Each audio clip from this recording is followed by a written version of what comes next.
Woo!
What's up, chat?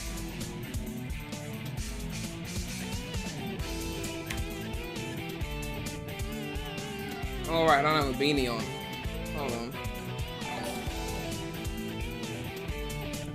Ugh. How's that?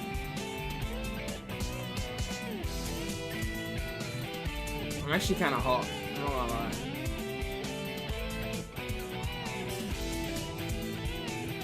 Broda donated $2 and said, "Sorry, Isuka Premier." I don't know what that is.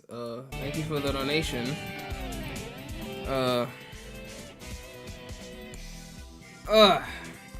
Don't hide the fresh cut. And usually the green screen fucks up though. That's the problem. It seems fine now though. We could go dolo. We could go dolo. Anyway, you know why we're here. News.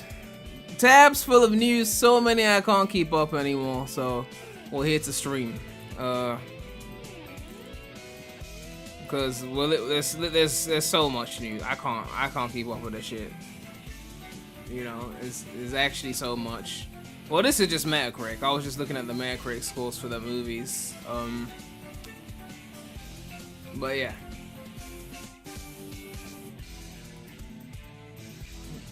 Someone said, "I see Frontiers. Could we play it?" I actually streamed Frontiers fairly recently. Yeah, 1 month ago. Not too far. That was 7 hours?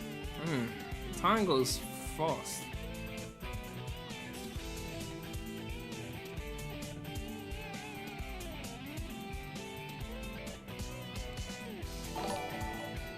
Wrote on $82 and said, "Please, Asuka premydaremy." Man, you guys are trying to get me copyright claimed already. Oh my gosh.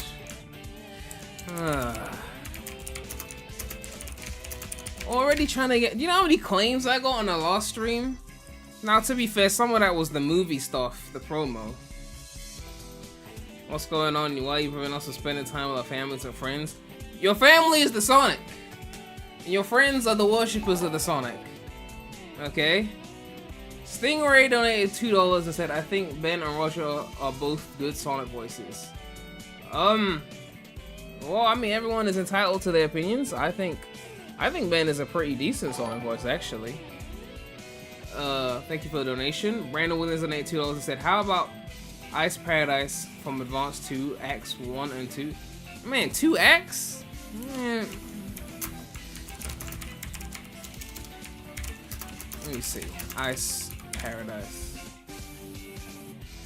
Someone said, "You still think Sonic Movie 2 is better than 3? You know what?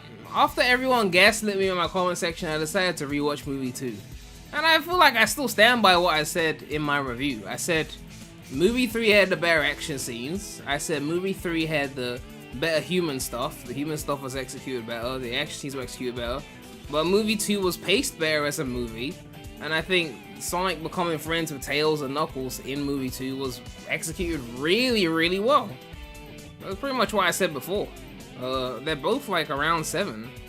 I think I gave movie 2 7 to 7.5, and I gave movie 3 7. I still stand by that, you know. But they're pretty close though. It's not like one is vastly over the other. I just felt like I liked the structure of movie 2 more. But movie 3 has like hype moments. In a way, it's similar to SA1 versus SA2 story. I feel like SA1 is just a better story than SA2. That's like blasphemous to say. But like SA2 has like the cool quotable moments. Like all the cool quotable moments on SA2. But when I actually sit through the story, I actually like SA1's story more. You know, SA2 just has those really great quotable moments that no one ever forgets. But then when it's time to actually go through every single cutscene, I'm like, I actually like SA1's story more. I kind of feel like that's how I feel about movie 2 versus 3. Like movie 3 has clear, like in-your-face moments, like Super Sonic versus Super Shadow, like moments like that. Movie 2 is just like an enjoyable movie. I feel like from start to finish, it's just, you know, the wedding scene. I counted the wedding scene. It was 8 minutes. Okay, 8 minutes when Sonic and Tails went on the screen. Okay, at least 8 minutes together. I think there was one scene before that, but then Tom FaceTimed Sonic, so he was technically on screen. But it was an 8-minute segment where Sonic and Tails are not on the screen, or no Sonic characters on the screen. But it's a 2-hour movie, so like, yeah, we can give it a bit of a negative for that, but it's 8 minutes. Magical Pixie was donated $5 and said, "Were you questioning whether or not Sonic 3 could financially beat Mufasa domestically? I don't understand how anyone thought anything different." I don't remember questioning that. I remember saying that the projections suggested that Sonic was gonna beat Mufasa domestically. I'm not in America, but in America. But then they said Mufasa was gonna win because they got, or what, worldwide, because they got China, and China's a big market. And from what I saw, Sonic did win in America. I haven't actually checked the worldwide figures, but I think we can check the numbers today actually. Chief Takano donated $2 and said, "Can't stay but want to say blessings. Thank you so much for the supports." Gamer Guy said, "Globally Mufasa's still winning, but we'll see how things go." I don't know why Sonic fans get so up in arms with these competitions. No one gives a fuck about Mufasa. When I say no one gives a fuck, I mean we shouldn't really care about this shit, okay? Like, money should not be the only barometer. Like, obviously the movie should make money. We want them to make money. But like, Mario movie was gonna outsell the Sonic movies because it's Mario. Regardless, that doesn't mean that I would put the Mario movie over like Sonic movie 2 or Sonic movie 3. I still think that Sonic movie 2 and 3 are better movies than the Mario movie. Like, who cares if it sells more, right? You know what I mean? Like, I don't know what to say. Like, sometimes people get too fussed about these numbers, okay? Like, when Shadow Generations or X-Gens got the 80 on Metacritic, they were comparing it to some random Mario game that wasn't even a main series title. I'm like, see, we got higher Metacritic than Mario. We're winning. We're not winning, okay? Relax, okay? Disney is gonna be Disney, okay? And Nintendo's gonna be Nintendo. Just focus on Sonic leveling up himself, okay? All this worrying about Mufasa, like, at one point we were battling Genshin Impact, like, really? I don't know. Gamer Guy said there's countries out there that don't give a fuck about Sonic, but they're playing Mufasa in theaters because everyone knows Lion King. Yeah, like, I'm not the kind of person that's gonna go watch Mufasa in the cinema. Unless I get invited by someone who really wants to watch it. But I'm not like the kind that's gonna be like, I need to go see Mufasa in the cinema. That's just not me. You know? Someone said, what do you think about Live and Learn almost becoming movie canon? I mean, Sonic fans, this is not just a Sonic fan thing. This happened with the Mario movie as well. The moment they reference anything from the games, people go crazy. It's like, Live and Learn was on the big screen. I was like, cool. I enjoyed it. But the way Sonic fans treated it was like, oh my god, it's Live and Learn, 10 out of 10 movie. I don't know, like, I'm glad they put it in there, but it's like, cool, you know? Like, they use the Sonic thing in the Sonic movie, well done. But like, I don't know, was I supposed to be like, go crazy over that? You know, I just feel like a movie needs to be good, first and foremost. Like, I'm not like anti using non-Sonic music in the movies. I don't think every song in the Sonic movie must be a Sonic song. I'm not saying they shouldn't use any Sonic song, I'm just saying I don't think every song must be a Sonic song for the movie to be good. I don't think every second must have a blatant Sonic character on screen for the movie to be good. As long as the human characters are not bad. So not Wade, basically. I'm sorry. That being said, when I was rewatching movie 2, maybe I was a bit too harsh on Wade, okay? I mean, he's annoying as fuck, but he didn't get that much screen time, you know, in movie 2. So, you know, I think he got way more screen time in movie 1. Yibby said, Sonic fans have a dog shit ego and they'll cling on to anything that boosts their ego. I mean, it's just like typical stan culture, right? Like, Sonic fans need to feel like they're better than everyone else because they're competing with everyone else, right? It's like Kendrick versus Drake, right? Drake is in the #1 position, so everyone else is mad because they're not there. So they're all the ones taking the shots. Drake doesn't have to take the shots, right? So Sonic fans feel like they needed to attack Mufasa or attack Mario because they feel like they're not as big as the Lion King or they're not as big as Mario. But Nintendo fans, they just be sitting on the throne when Mario's outselling everyone because it's just like, we're already outselling everyone. We don't need to rub it in. Like, we're already there, you know? I'm already behind on donations. Pumpkin donated $5 and said, Premy's favorite 2D Sonic game, CD, getting a movie. I don't know about favorite 2D Sonic. I don't know about favorite, but it looks like we are getting a CD movie, probably with some heroes and chaotics sprinkled in. I don't know if it's chaotics, but something sprinkled in. Magical Pixie Horse donated $5 and said, it is unimportant, but from a logical standpoint, it was inevitable. I knew that this debate was pointless, even if Mufasa beat Sonic domestically. Yeah, I feel like maybe Sonic fans just got annoyed because Mufasa came out the same day. So they're like, how dare they? So it's like, we must beat Mufasa. I don't know. But like, I'm just not fussed. Like, as long as the movie performs well, it shouldn't matter if it performs better or worse than Mufasa. I feel like that's, as long as it performs, and it clearly did perform well because they announced the 4th movie before the 3rd movie came out. Before the 3rd movie was even out, they announced the 4th movie. I guess they checked the ticket pre-orders and they were like, oh yeah, we're good to go. You know, I don't know. Evie said, that's true, Sonic fans are time and time again being ridiculed, so they always feel the need to prove themselves. Yeah, Sonic fans are like them Michael B. Jordan niggas. Like, they got bullied in high school, and they go and get like muscles later on, and they start treating everyone like shit. Like, oh, you niggas used to make fun of me, like, you know, all those years of 06 in the reviews, princess kiss scene in every fucking review, like, nah, we're gonna show everyone now. Like, everyone gonna get it. Nintendo fans gonna get it. Disney fans gonna get it. Like, let one Sonic movie outsell a Marvel movie. Watch how the Sonic fans on Twitter will start acting. It's like, they will turn into the bullies they themselves hated. You know, guys says, someone once told me that Sonic fans and Sonic tubers think they're hot shit when they're really not, and I couldn't stop laughing. I don't even think I'm hot shit. I'm a fucking Sonic tuber, okay? Like, let's be real, okay? This is not a lucrative endeavor. Someone said GNX created for all the dogs. That's wrong. I'm actually behind on donations, I think. Hold on.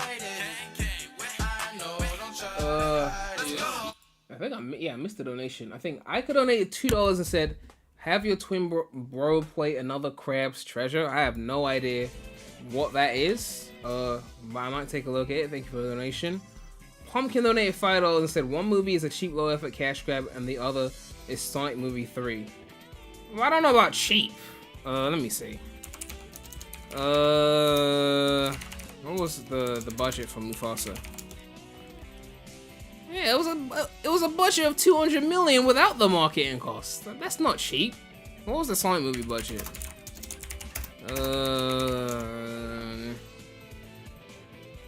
Yeah, 100. Yeah, that's not cheap.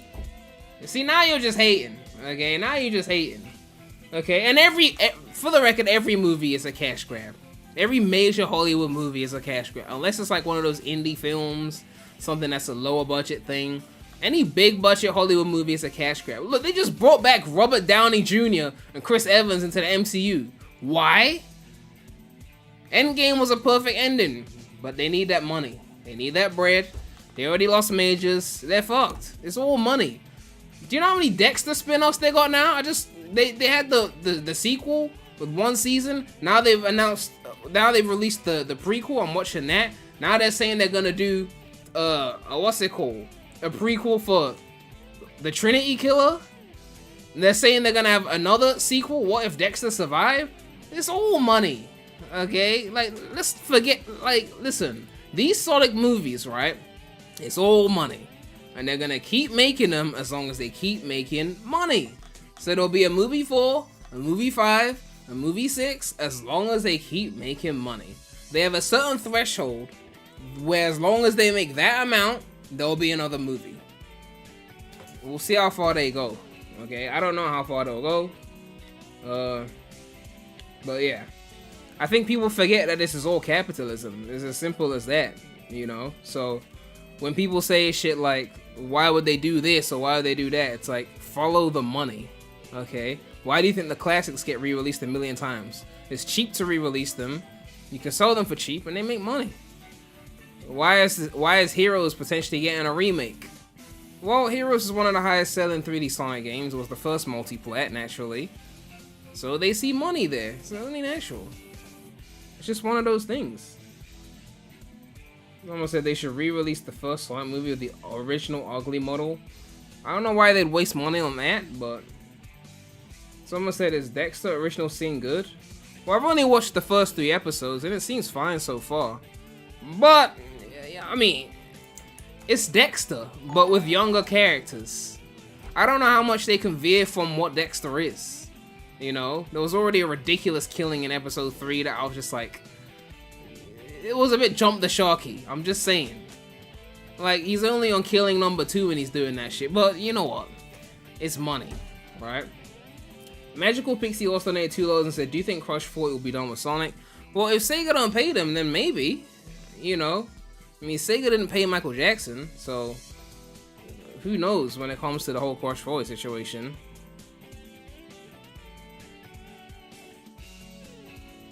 Heroes still holds the Guinness record for most playable characters in a 3D platformer. I think it still does. I don't know if they surpassed it.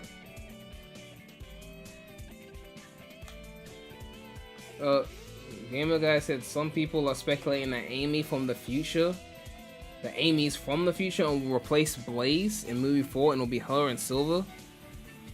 Well, that wouldn't really be surprising because Silver in 06 was really with the women, right? He was with Amy, he was with Blaze. Hey, Silver was really getting ambitious. But yeah, Silver was with Amy, Silver was with Blaze. So I could see why it's like we can't have both of them doing the same thing. But Blaze is so cool, she could have had her own thing, honestly. Like, they could have a Sonic Rush spin-off show where it's like Blaze going through her plot in Rush and then encountering Sonic. I don't know, that would be cool. But yeah, I don't know how they're gonna do these movies, man, honestly, because the more Sonic characters you add, the less time each of them gets, right? It's like, there's no solo movie anymore. See, with the MCU, you'd have like, well, originally, before they ruined it, you'd have the solo movies, and then you have the Avengers. They all come together, and then you have the solo movies. But with the Sonic movies, it's just like, every movie just adds more characters, and at some point, characters must take back seats. You know? And we saw this in the games, right? Like, Shadow had his moment in SA2, and then, I mean, he had a campaign in Heroes, and then they gave him the game, and then they gave him the campaign in 06, and after that, it was like backseat. Or Tails and Knuckles were Sonic sidekicks, and then, I don't even want to call Knuckles a sidekick. Tails is Sonic's sidekick, Knuckles is Knuckles. And then, like, Unleashed came around, and it's like, where's Knuckles? So, I don't know, I guess he's gone to Master Emerald. There's no room for him here because Sonic and Tails are here with Chip. Chip is kind of like the new character. Where's Knuckles and Colors? I don't know, I mean, They're busy doing wisp shit. There's no room for him. At some point, you have to like strip the shit back. Like, maybe it's not a good idea to just add more and more characters and just make the movies more characters if there's not enough room for them, right? Maybe you give them shows, right? I don't know if people would show up for a Blaze movie, but a Blaze show that has Sonic in it, you know, or something like that. If you give them all their own, like, imagine Silver got a show set in the future and Sonic was just not there. It's just focused on Silver and I guess Blaze as well, and their own universe, and it has nothing to do with the Sonic characters. Like, he's just in the show in his own universe and he gets plenty of screen time. And then when they make the movie and Silver shows up, even if he doesn't get as much screen time, we've already been introduced to him from the show. Now, obviously, you don't want it to be like you have to watch the show to understand the movie. Don't be like Marvel. But, like, the idea that they could get their own thing dedicated to them, because, like, Amy's not really gonna get as much screen time if she has to share with another character like Silver. If Silver is there, then Silver's gonna be the focus, right? Unless movie 4 is really just Amy and Metal Sonic, in which case Amy will get a lot of time because Metal Sonic doesn't speak. Unless they go the Heroes, Goat, Neo Metal Sonic route and then Metal Sonic can speak. I don't know. Gamer guy said, I don't think we'll ever get in Blaze because Sega's been ignoring her since generations. Well, there's actually a tweet that we have to go through that addresses, it was either Blaze or Rouge, one of them.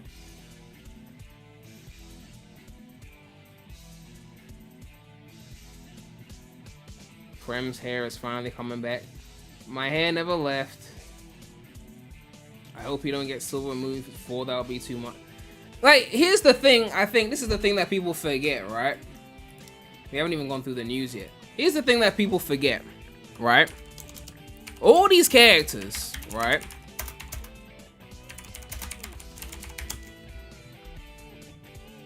All the cutscenes for SA2, they're saying it's 2 hours. And that's how many characters? 6 playable characters, plus Amy. That's 7 main characters, right? So 7 main characters in 2 hours. Movie 3 was less than 2 hours. It was like an hour 40, right? Let me see. An hour 50, that includes credits. So about an hour 40 for the movie. It's less than the SA2 cutscenes. So they gotta fit more in less time. And SA2 didn't have to deal with Tom the Cop and we have to give Wade a scene and Rachel's gotta have a scene and all that shit. So you got more things to deal with in less time, right? Like, let me see, SA1 all cutscenes. SA1 is 3 hours. Well, this one says 2 hours. I don't know how these people are editing these things together. It's a lot of characters, you know?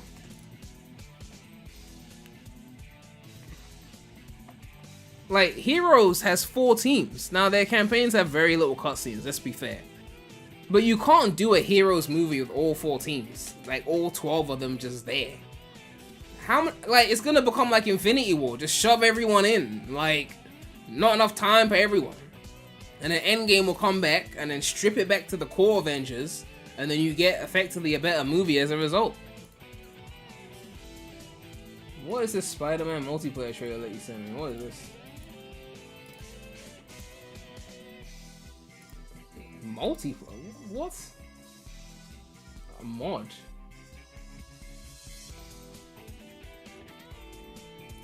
What is that? Is that online? Is that online? I need to check that out. Someone said movie 3 has cop content too. Oh yeah, movie 3 had that weird inconsistency where they said Gerald was 110 years old. But like, when they went 50 years in the past, he was still old. I don't know what they were doing with that, but there's a tweet that we have to go through that addresses that. The Heroes movie could cut big and cream. But even if you did that, it's still too many characters. You got Team Sonic, you got Team Dark, you got Team Rose, you got Team Chaotix. They don't all need to be there. Look, they just don't. And I love Heroes, it's the GOAT. But if you made a movie about that, you can't have all those people there. How much screen time are they gonna get? Realistically, if they did a Heroes movie, it would be like Team Sonic against Metal Sonic, right? All the other teams would just be overkill at that point. Chaotix, they need a show. A funny, lighthearted show where they do detective work. That's what Chaotix needs. Amy, Cream, and Big. I don't know about Cream and Big, but Amy needs to be... Amy's a weird one because you can either put her in Team Rose or you can make her the fourth wheel to Team Sonic. I think most people prefer the fourth wheel approach because that's what the meta era was full of. I don't know. If you ignore the cutscene duplicates and ignore the credits, the cutscenes in SA2 is probably around an hour. I mean, that's a fair point, you know. I still think it's a lot to condense into a movie though, you know. And I guess it's different compared to SA1 because SA1, each character gets their own story, so they get to be center stage for whatever little campaign they have. Amy gets to be the main character in her story, Big gets to be the main character in his story. SA2 is not necessarily like that, so it's a bit different.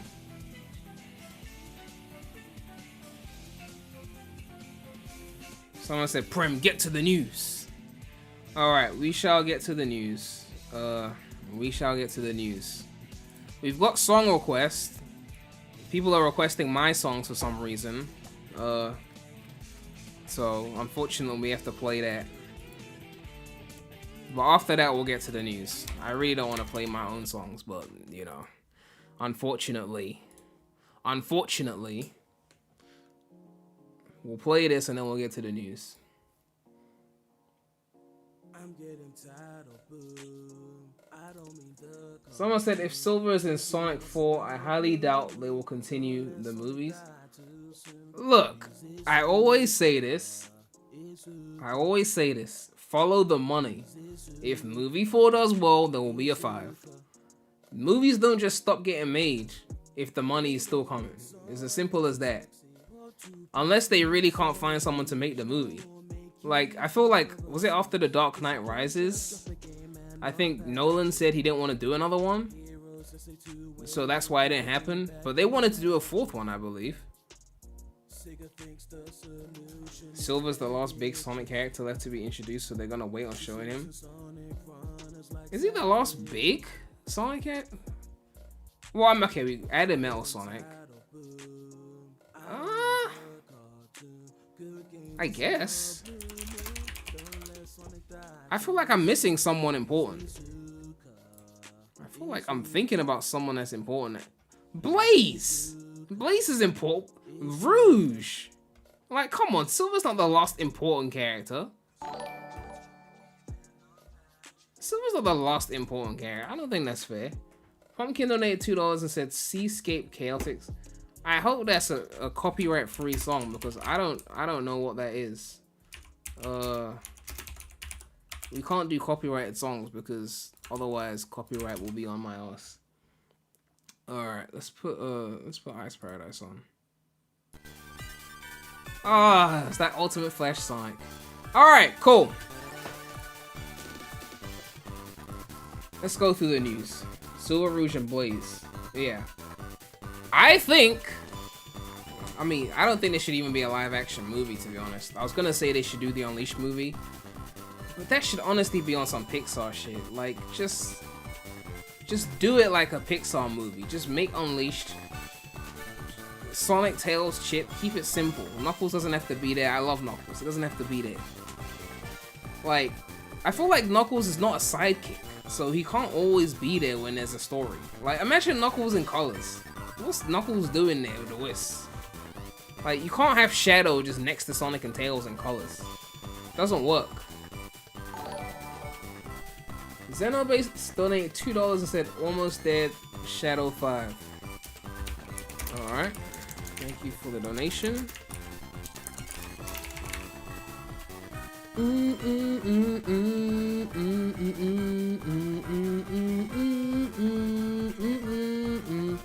Gamer Guy says CD Heroes and 06 are the lost games I want to see adapted in the movieverse. I feel like Unleashed needs an animated movie, like a CG, full CG movie. CD Heroes and 06. would be the SA1. Honestly, SA1. They kind of skipped SA1. I want to see Chaos. Like Chaos would probably be the coolest villain to see in the movies outside of like Metal Sonic. Stingray donated $2 said Bob the Builder copyright free music. Why? Why? Is Bob the Builder even copyright free? Isn't that like a franchise?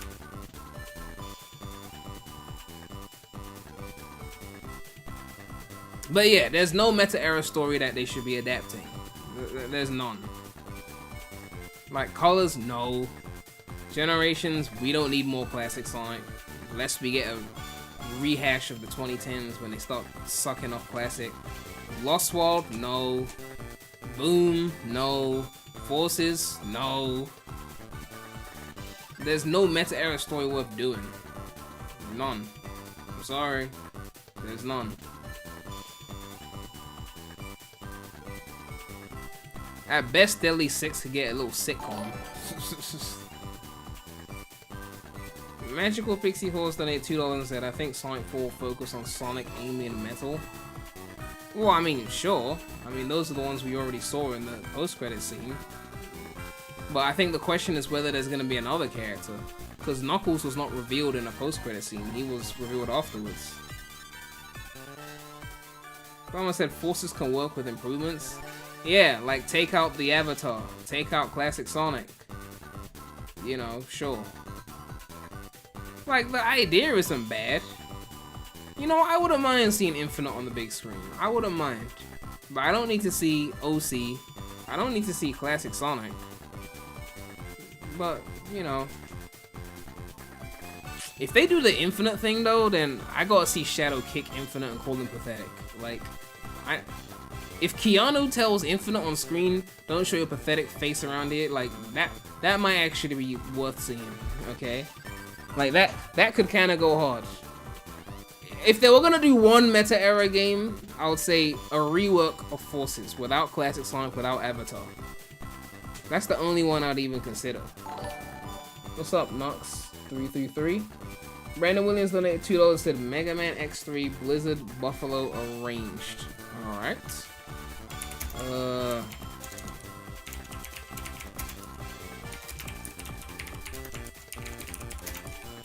Alright, we got news to go through.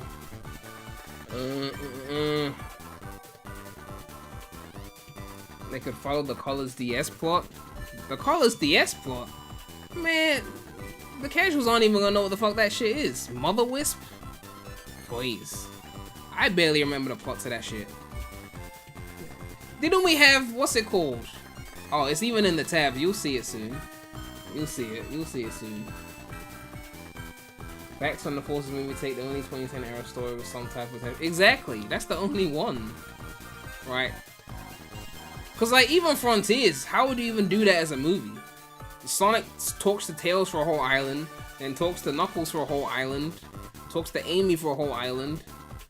Like, what would happen?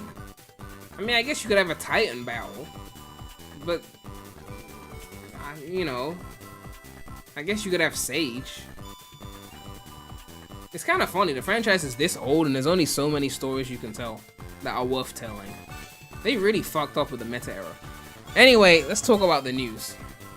Alright, we got news to go through. There's an award. No, it's not a, what's the movie award? Oscar? That's the movie one, right? Grammys is music. There's one for TV shows. That's Emmy. Yeah, it's not an Oscar. It's a Hollywood Handle Award. Have I ever heard of that shit? No. But Sonic is nominated, so now we must apply importance to it. Best Movie Adaptation. Sonic 3 is against Dune Part 2, which Dune Part 2 was mid. The Dune movies are overrated as fuck. I'm sorry, I'm gonna say it. Wicked I haven't watched, obviously. The Wild Robot on White Bird. And you can vote for the Sonic. So if you want Sonic to win an award, since it's probably not gonna win an Oscar,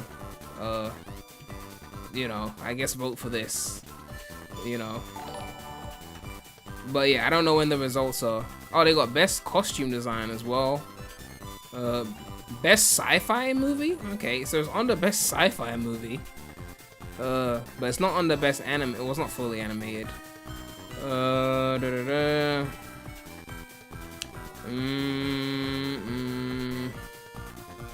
Yeah, so you can vote for the Sonic. Orange Toad Gamer donated $2 and said Sunset Heights Act 1, Shadow Gems.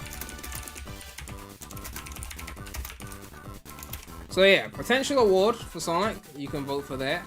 This is just the IMDb. We can close that. What we got here?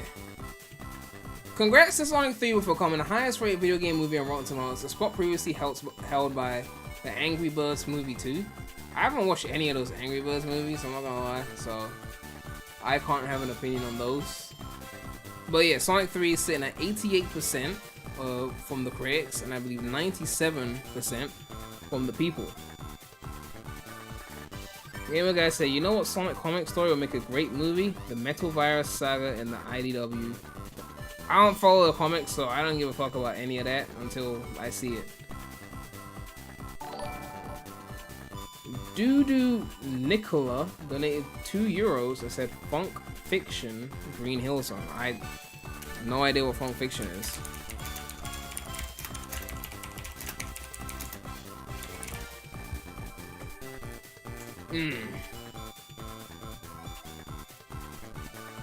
But yeah, Sonic 3's got 97% from the people.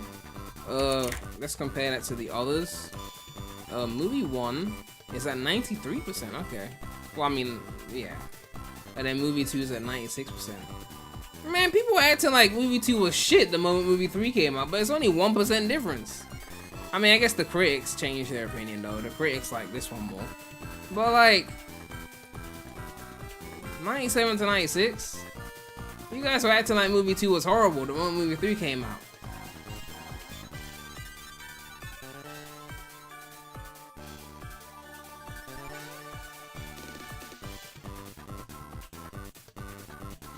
A GOAT composer, that's who Funk Fiction is?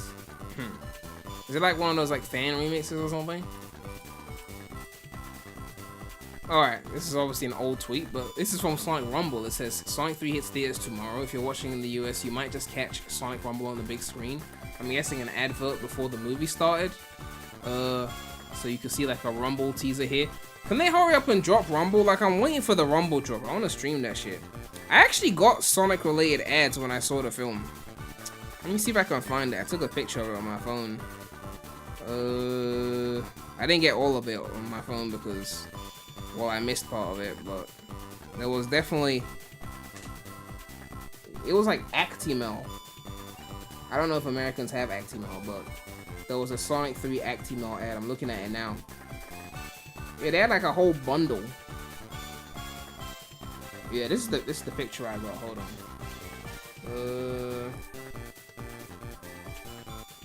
Yeah, my key light is ruining it, but yeah, you can see there was an Actimel ad. Yeah. Let me zoom in actually, make it clearer.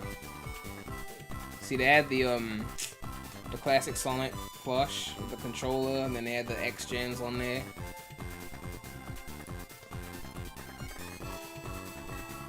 Yeah, there was a few Sonic related marketing things in there as well, so. You played Rumble for 5 minutes, not your thing. Well, yeah, I mean, I haven't actually tried it yet, even though I have it on my phone technically, because it was available in another country, but I still got access to it. But I didn't end up playing it because I was going to stream it. Magical Pixie Horse with a $5 donation. Strange that Sonic Boom, despite being one of the worst Sonic games ever made, has better in-game animations than the mainline series pre-Shadow Gens. Well, yeah, I don't know what it is about Sonic animations. They seem to just, like, not be as fluid as they could be. I don't know, compared to, like, other games. I don't know why they keep doing that. But, yeah. Thank you for the donation. Gamer Guy said, if I had to see a meta-era Sonic game adapted to the movies, you'd rather see Lost World? You'd rather see Lost World over Forces with Infinite? What villain is Lost World gonna have that would make me want to watch that on the big screen? You really just want a goon of a Xena on a big screen.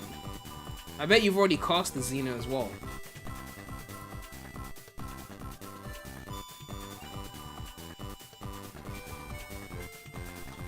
Do I have a Discord community? No, I don't have a Discord community. Ugh.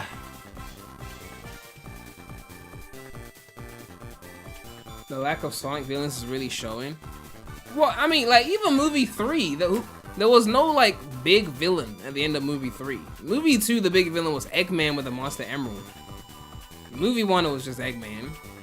Movie 3, there was no, like, after they got rid of, like, Gerald, there was no, like, final boss.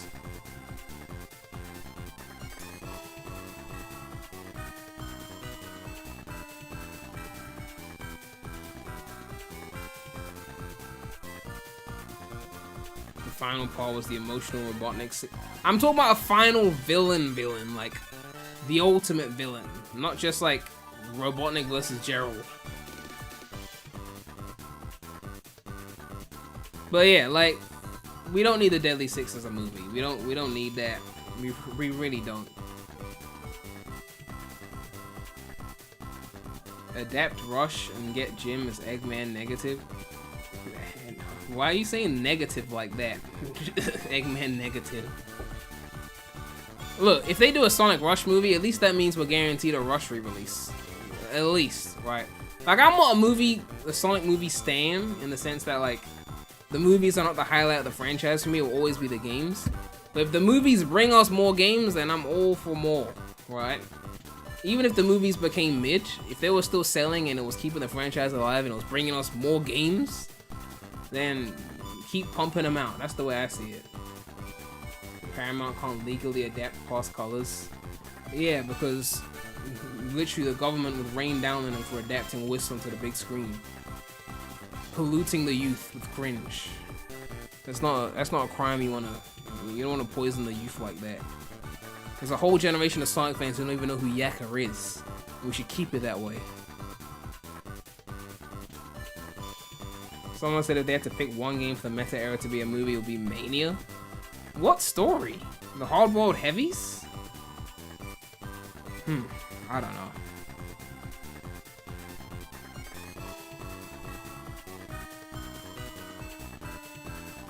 The problem with 2010's era Sonic stories doesn't amount to what story? It's not even just that, it's also just like the premise, right? The reason why Forces is a pick that you could work with is because Infinite is a salvageable villain, right? The Deadly Six are cringe, right? The Time Meter is, okay. You could do Time Meter in the movies, just as, like, okay, right? If you wanted to do Generations as a movie, effectively what you'd be doing is making a Sonic-verse movie and just using the Time Meter as the method of time travel. So you get all the Sonics in one place because of the Time Meter, but it's basically a Sonic-verse movie. But the Time Meter is just plucked from Generations, but you discard everything else from the Generations story. You just keep the Time Meter element, and then you just have all these different Sonics, right? You could do that. You could borrow the Time Meter for time travel shit. Because the Sonic movies are gonna go to time travel at some point. Not necessarily from a Generations story, but just from Silver being there, right? They already have rings for teleportation. There'll be a special ring that can travel through time. I don't know. Someone said go to PS5 for Christmas. What are some games you should get? Obviously, if you didn't have a PS4, then you have to get Spider-Man 1. If you did have a PS4, then get Spider-Man 2. Get Astro Bot. I'm trying to remember what other games that were on PS5 that haven't been ported to PC at this point, but my mind is kind of blanking out. The Generations movie was basically like Avengers Endgame, I imagine, going through old movie events. If they did it like Endgame and actually went through the old movies, like went back to like movie 1, that would be weird as fuck. Like, I don't know.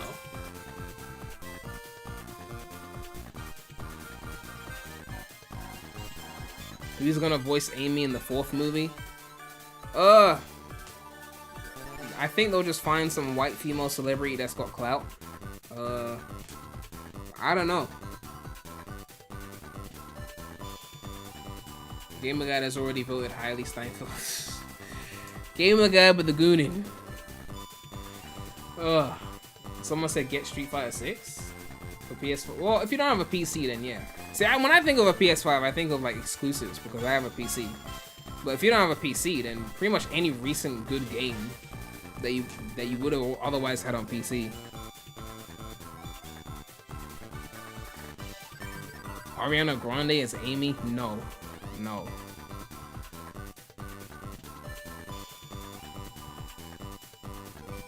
Aquafina is Amy. Man, I don't know. Okay. Maybe Cat Graham could do it. I'm joking.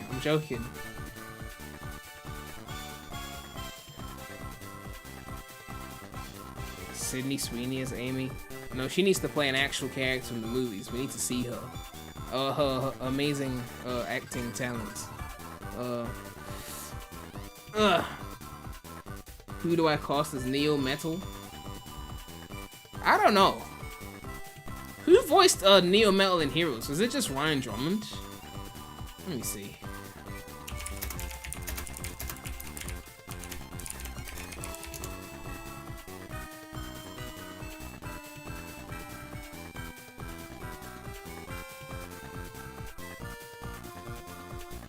Yeah, it was just Ryan Drummond. They just got Sonic to do it.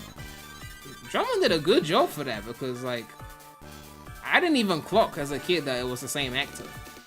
Like as a kid, I could tell that Sonic and Jet were the same voice and writers. Like it was obvious to me. You know, Sonic and Shadow slightly less obvious, but Sonic and Jet was like night and day. It was the same actor. I didn't for once think that Metal Sonic in Heroes was voiced by Ryan Drummond. So that's some range right there. Still haven't heard anyone mention that in the end of movie 3 they had a song that sampled the ending song from SA2. I saw a tweet about that. Someone has mentioned it. Tom for Silver, Zendaya for Amy. Man, Gamer Guy, stop trying to shove Tom Holland into everything, okay? I don't know who they should get to voice Silver though.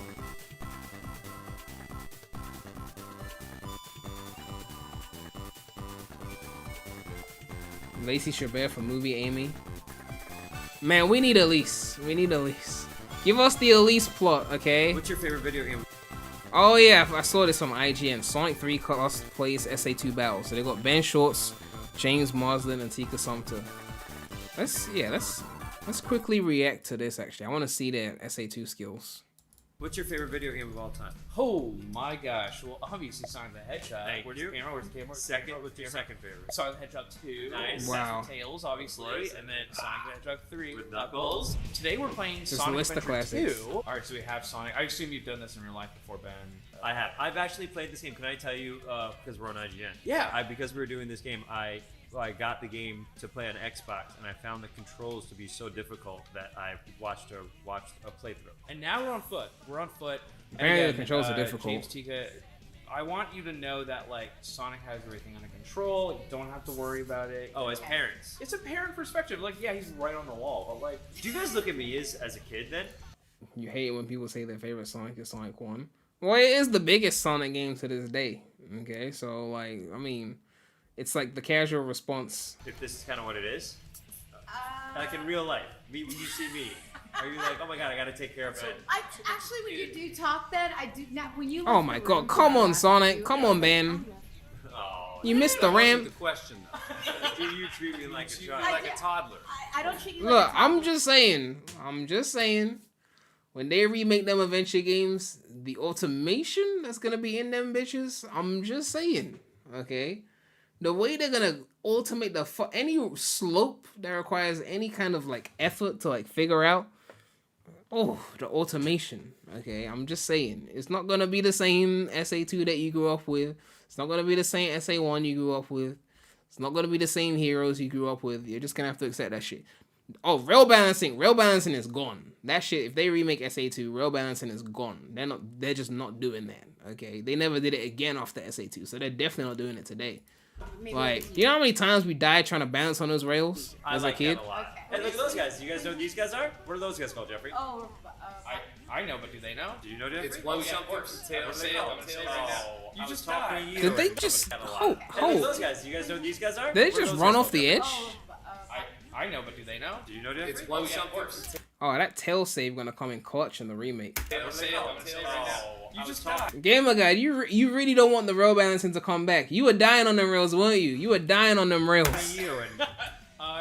Well, that's a Robo Chow, but it's based on the Chow in the Chow Garden. There's a. Did they say it was a Robo Chow? Oh, he was pointing to Omo Chow. I thought he was pointing to the robots. No, but do they know? Do you know that? It's one something. It feels awkward. I like rail balance. I want them to bring back rail balancing. I'm sorry. Like, is it tough? Yes. But I want them to bring it back.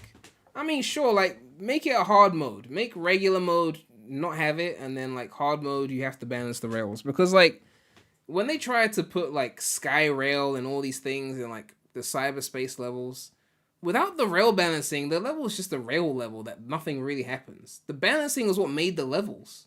At least in the later games, they had more obstacles on the rails because they knew there was no balancing, so they had to put new obstacles there to keep you engaged. It's like Heroes had the constant rail switching to keep you engaged.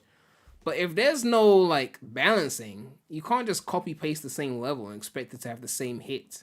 Like, when you're in Sky Rail, the balancing is, like, you spin dash, you get on the rail, you balance. Without that, you just hold in one button. You just died. All the remakes gonna be so painful, they just won't be made for actual fans of those games.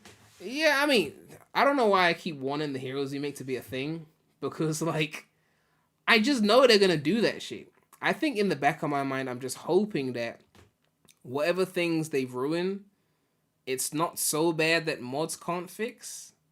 I think that's what I'm hoping for. Like, you know, if you get the visuals right, you know, you get the core stuff right, then maybe mods could fix the little things that they ruined. But I don't know. Maybe I just want to see what it looks like. Maybe I just want to see what Grand Metropolis looks like in Unreal Engine, you know, on a Steam Deck or on another handheld or whatever. Well, that's a Robo Chow. But I'm going in with the expectation that it won't be better than the original for me, because I know that they're gonna automate too much. It'll probably be better for the casuals who didn't like the original, but you know. Do you think they'll add boost to a Heroes remake? I don't know. I don't know if they'd go that far. But, like, if they do, your Pressure Adventure games are not safe. If they do that to Heroes, the Adventure games are not safe. Based on the Chow in the Chow Garden. There's a scene with you guys with the Chow. I think you're in that scene, isn't there? No. Maybe you're not in that scene. Whoa. In the trailer there is. In the trailer there's a Chow Garden scene. What are other spoilers for the movie? I'm like, oh, man. Like, you see how quietly we're like, That's a trailer. No, you're right. Chow's the trailer. This is what I'm talking about. How this is like, remember Mario 64, how difficult it is to like kind of move your thing to see what's going on? The camera, the camera is inverted. It's weird. Difficult. Yeah, no, this this is. looks. My daughter tried to prepare me for this. She's like, Mom, you are required. Yeah, even this, looks, even this, like, as a kid, like, part of the fun was, like, jumping off the rail and trying to land onto the next rail. But in later Sonic games, like, I think from, like, 06 onwards, they were like, nah, you could just home and attack onto the rail. Don't have to, like, manually land on it. Don't worry about all that shit. And, yeah, a remake would allow you to home and attack onto the rails. So you just go on the rail, it'll balance itself, you know, and then you just press the jump button twice, and then you just land onto the next rail. My daughter tried to prepare me for this. She's like, Mom, you are required to play a game, I'm sure. I love this. And I'm like, I don't know. I love your daughter's my boss. Yeah. You gotta get with the Get Jeffrey on the phone real quick. She's 8. Does she play this game? Yes, she literally wanted us to play this, and I was like, Yeah, he's already misbalancing on City Escape. There's no Skyrail is gonna kill you. fine. She's like, you need to. You think these critics know how to do that? They still struggle with the reticle. Oh yeah, the reticle will be mandatory in a remake. They'll put the reticles on the games. There'll be no way to turn it off like the original because the reticle is technically better, but obviously it's an old game and some people might want to play it without the reticle like the way they played it before. But there'll be no option for that because they'll just say that, well, the reticle is easier, so we'll just leave it on for everyone. Know more about everything. Whoa, you didn't go through the checkpoint. Very. Oh, okay. I thought you were living life on the edge. Right on Sonic. Wait, why is it not letting me have fun? You'll do. Try to do somersaults to get through time. There you go. Oh, there you go. All right. Oh, this is great. Dwayne The Rock Johnson is the actor. It's absolutely. Why does that sound believable? They're not very helpful in movies. Isn't this great though? Look at I love it. Oh, this I is love like it. the iconic. This is one of the most iconic things. Someone said, when I see casual gameplay, I see why Sega wants to automate more. I forgot there's a real difference between Sonic fan gameplay and Man, I remember my friend, right? This is a friend I grew up with, like, since, like, 2000, right? I played plenty of games with him outside of Sonic, but I played Sonic, like, Heroes with him, 06, Unleashed, like, plenty, like, Riders. I remember he was at my house one day, and I was playing, was it Rooftop Run in Generations? And I was obviously playing flawlessly because I slay the shit, naturally. And he was like, this looks so cool, like, look at how, like, cool this level looks. So then I hand him the controller to play, and obviously, he's not, like, a hardcore Sonic fan like I am. Like, he was playing the games with me because I wanted to play him, but he's obviously, like, you've seen casual gameplay of, like, boost games. Like, they don't know how to play the boost games. And then when he plays it, it's like, I'm not seeing the fun like the way it was when you were playing it and it looked really fluid and like you were quick stepping and drifting.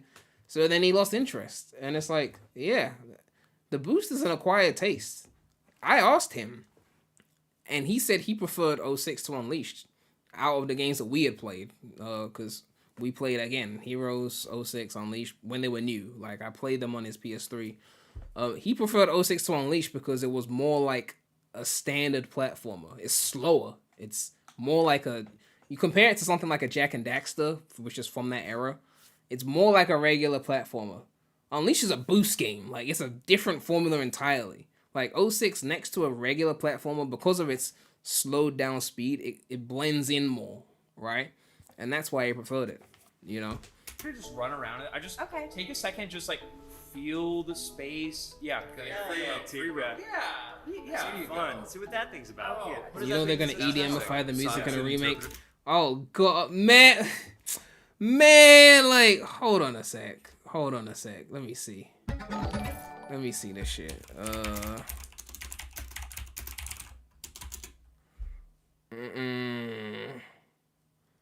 Oh, this seems copyrighted. I feel like these are all copyrighted, but there's gonna be some EDM City Escape that just... Let me see. Probably not that. But yeah, there'll be a crazy EDM remix. Walkie Road donated $2 and said the Sunlith Waterscape instrumental Final Fantasy X3 that's 13, right? Yeah, I'm behind on the music requests just because we were reacting to video. We played this one.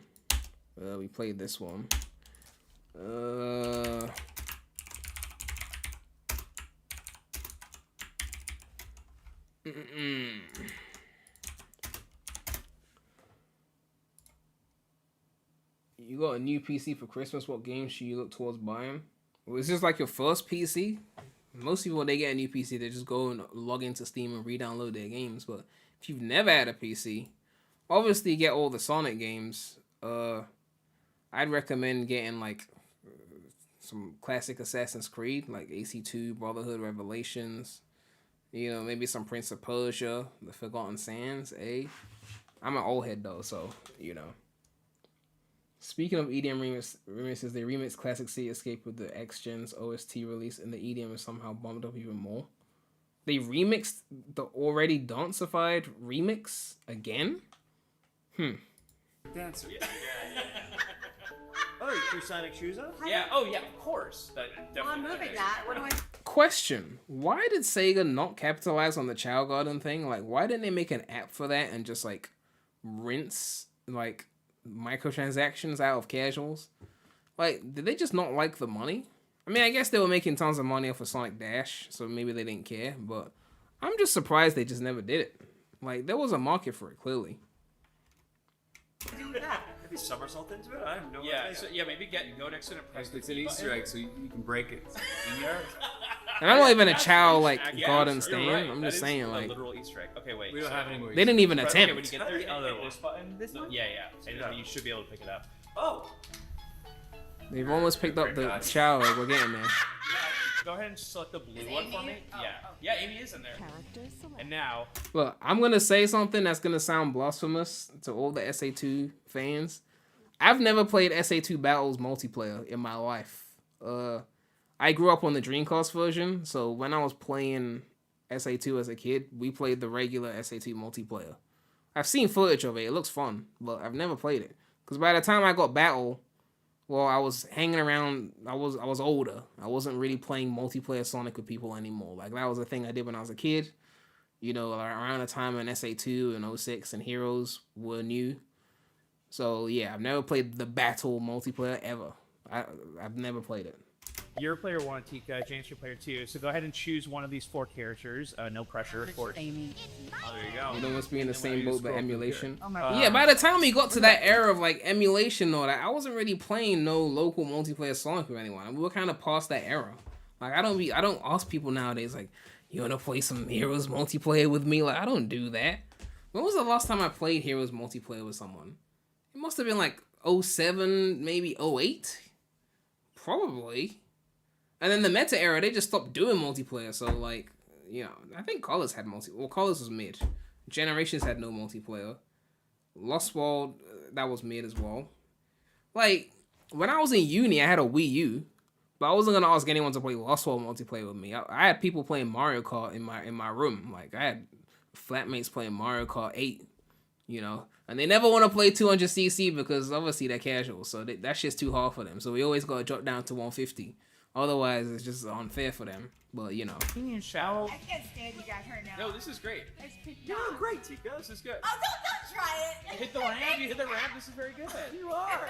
Oh, you got I swear Shadow's got this outfit in Sonic Rivals. You got this, Tika. What's your favorite video game of all time? Oh my gosh. Well, obviously Sonic the Hedgehog. Thank Where's the you. camera? Where's the camera? Second, what's your second favorite? Sonic the Hedgehog 2. Nice. That's for Tails, obviously. And then Sonic the Hedgehog 3. With Knuckles? Why didn't you guys tell me B makes you speed up? Does it? Does Yes. No, it says speed up. Oh, you do. was Oh, that? wait, I forgot. did you Yes, do? I forgot that there. I'm waiting I for forgot one of the them to battle realize part of it, how that the spin you dash do powers works. at each other. Oh, look, And you're making blow it snap down. the 20 seconds. Oh, good. This Yes. is great. Okay, Tika, you're almost there. We're almost at the end here. 3D Sonic multiplayer battle royale would go Anybody crazy. tries to blow- Man, even 2D Sonic Battle Royale would have gone crazy. Like, remember that Mario 35 game that Nintendo had that they got rid of for some reason? It was like a limited thing. Sonic should have gotten one. Imagine every like zone from like the classics, and then you like go from one zone to another, like not in perfect order, but like a battle royale, like 100 people. You go in, you run through the level, you get to the next level, like the Mario 35 game. That game was fun. Like, I feel like Sonic should have done something like that. Like, they kind of missed out on the whole battle royale thing, but now they're giving us Rumble, I guess. So hopefully that scratches that itch. I don't know. You know, I really want Sonic to have an ongoing game, something that you keep coming back to, right? Because as I always mention, if you look at the highest selling video games, Nintendo's biggest thing is Mario Kart. Like, Wii Sports was a pack-in game, and to be fair, Mario Kart was packed in with some systems, but like Mario Kart 8 is bigger than every 2D Mario, every 3D Mario. It's like top 5 highest selling ever. Is about to be 4th. It's about to pass PUBG. Top 4. Which means even after GTA 6 comes out, it stays top 5. Right? That's crazy numbers. It might even pass, or the next Switch is coming out soon. But if they don't drop a Mario Kart on launch, it might even pass Wii Sports and become 3rd highest selling. Sonic needs I don't want to get into the whole Riders Ultimate thing again, but it needs a game that everyone could just keep playing, that keeps getting support with new content, and everyone wants to keep coming back to it. Because a great 3D platformer is great, but like, you're not going to just play Odyssey every week, right? You're not just going to play, you know, the same SA2 every week. Like, you need online multiplayer shit, you know what I mean? You know, like, you just need something like that. Miss Mario 35 so much. I only got 2nd place, the highest win. Oh yeah, I had to get 1st place before they shut that shit off. I literally went live just to get the 1st before the game went off on the non-Sonic channel, which I haven't posted on in a while. But yeah, wait, they shut down Pac-Man 99? Oh shit, I didn't even remember that. Even my friends who got X-Gen still went back to Black Ops 6. Yeah, like, you need, like, solid multiplayer to keep people coming back, you know? I even said before, like, the Rivals games. You could take Rivals 1 and 2, remake it with just fresh graphics, call it Rivals Ultimate, right? And just the multiplayer modes in Rivals 2 alone were really fun. And that was playing against the CPU on a PSP. You add online to that, make it free to play, add in cosmetics, microtransaction, cosmetics, or whatever, people will play it. But you have to make it free to play. You're not Nintendo. Don't try and charge 60 up front like Mario Kart. Just make it free to play. Get people playing it. And you can milk them on the cosmetics later. Don't try and sell it, okay? This Sonic racing game that's coming out, now they got a bit more clout because of the movies, so maybe more people will buy it. But I just feel like in a world of Mario Kart, you doing a kart racer, you gotta go free to play and get the users. Even Marvel are really powerful. Even their Overwatch game was free to play. You have to get people to try it. That's just the way I see it. Like, charging up front, you make less money. You know, make it free, add in the cosmetics and new content later. Focus to James Marsden. It's a free. We need a Sonic Maker game. That's another missed opportunity as well. Like, the whole Mario Maker wave, they just skipped. Like, what are they doing?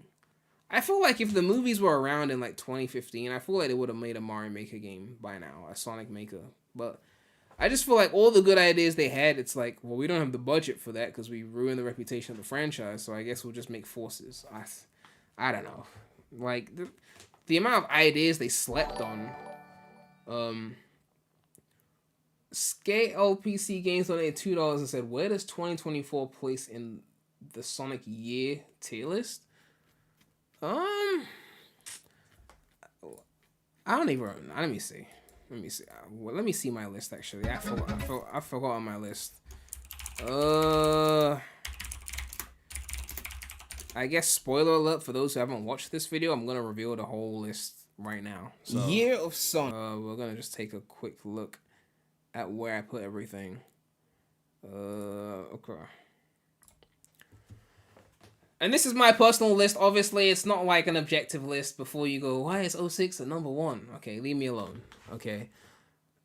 It's explained in the video, but I'm trying to think, where would I put 2024? What did we get? We got X-Gens. We can't count Rumble since they didn't fully release it. Dream Team was last year, right? That was a last year game. So we got X-Gens and we got Movie 3. Those are the two main things, right? Is there anything else I'm missing?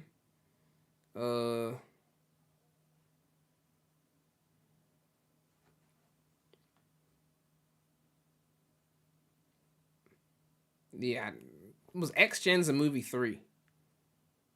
Dark Beginnings. Sure. Oh yeah, the Knuckles show was mid. I forgot about that. Prime, I haven't finished that.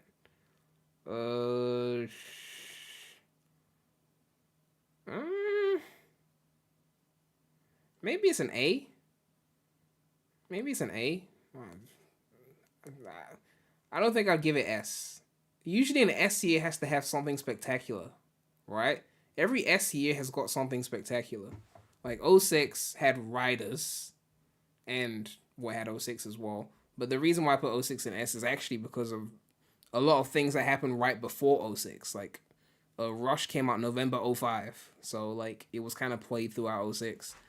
04 obviously had the GOAT, and it had SADX as well. 05 had Rush. 99 was that was OVA, but it was also Adventure 1. 98 was also Adventure 1. 01 was SA2. 03 was Sonic X and also Kind of Heroes. 2011 was Generations. This was Sonic 2. That was Sonic 3 and Knuckles. This was Sonic 1. 02. What was 02 again? I don't even remember. Let me see if I can find 02. What was 02? No, that's 03. I feel like I went through everything, so if I put 02 there, it was for a reason. Oh yeah, SA2 Battle was 02. international. Japan only was 01. So, okay, that was SA2 Battle. And then Advance 1. Okay, yeah. Advance, yeah, okay, that's fine. That's fine. That's fine. Why is 2018 S rank? Because there was nothing bad that year. It was just Mania Plus. And it was just a very strong... It was the highest acclaimed year of Sonic in terms of games since SA2. That's why it's so high. Plus, I gave 2017 an F tier because Forces was so bad that I couldn't even give it a higher rank for Mania. So I kind of gave the Mania year to 2018.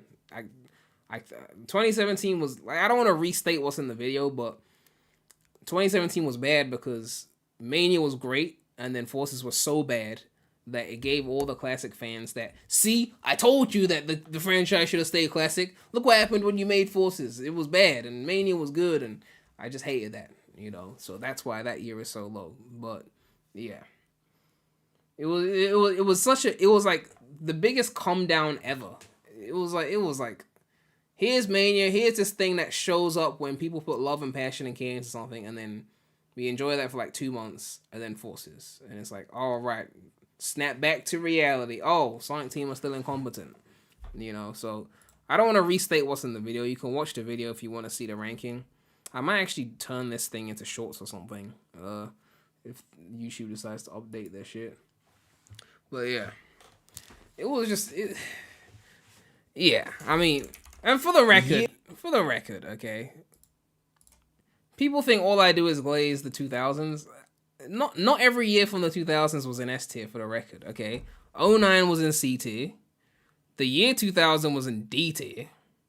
08 and 07 were in A tier. That was like only 6 of the 10 years that I put in S. Only 6. For what was a pretty great decade. Only 6 of them got put in S.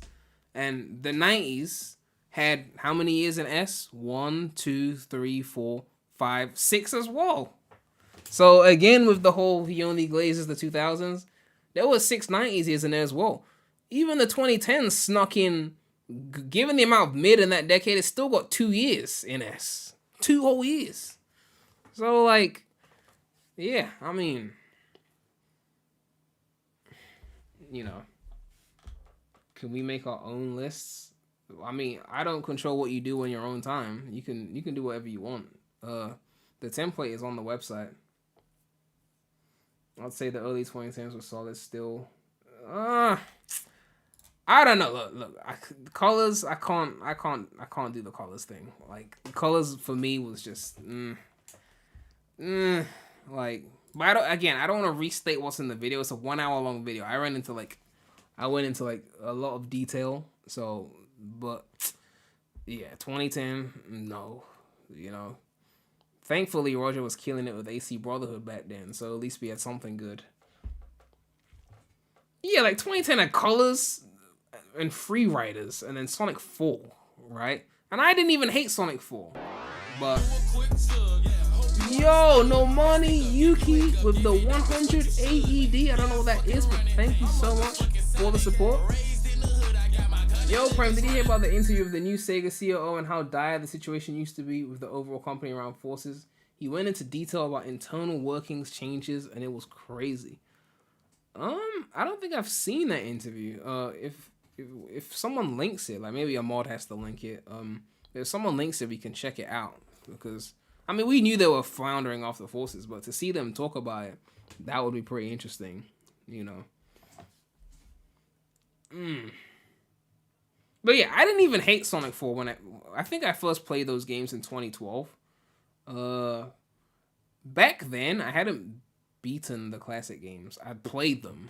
Like, I dabbled in Mega Collection, but I don't think I'd beaten them yet. I thought maybe I'd beaten Sonic 1.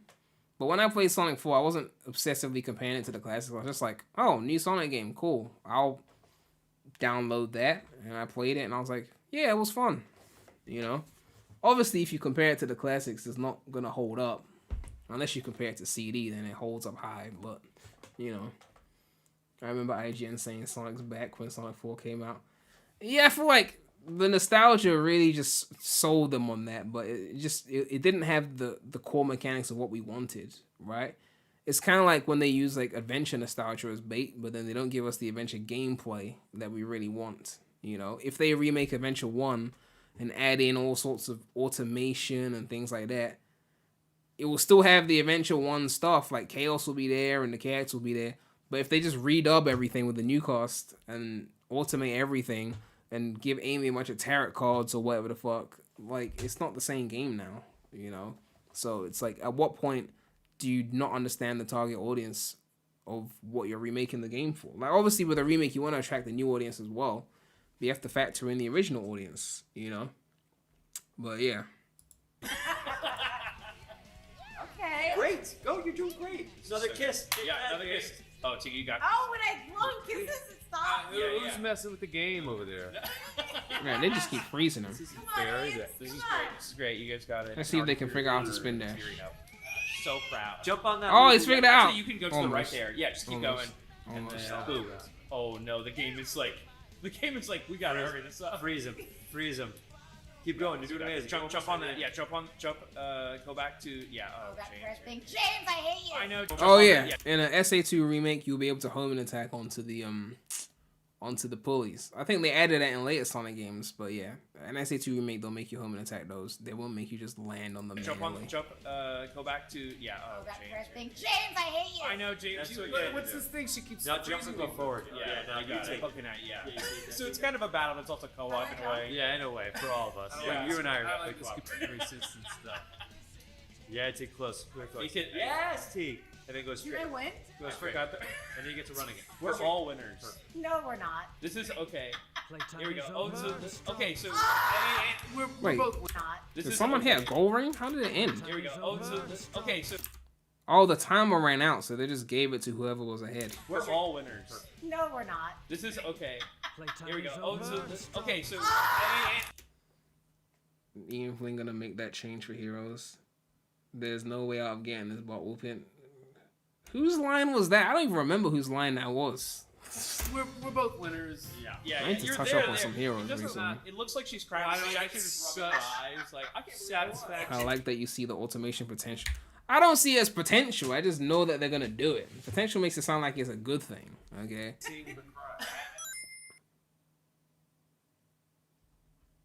I know the marrying line. Oh, that's the change. You're saying that's what the change would be. Oh, okay. No, I know the marrying line. All right. What's this one here?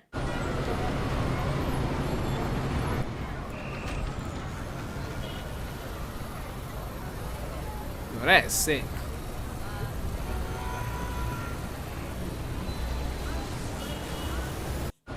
That is literally sick.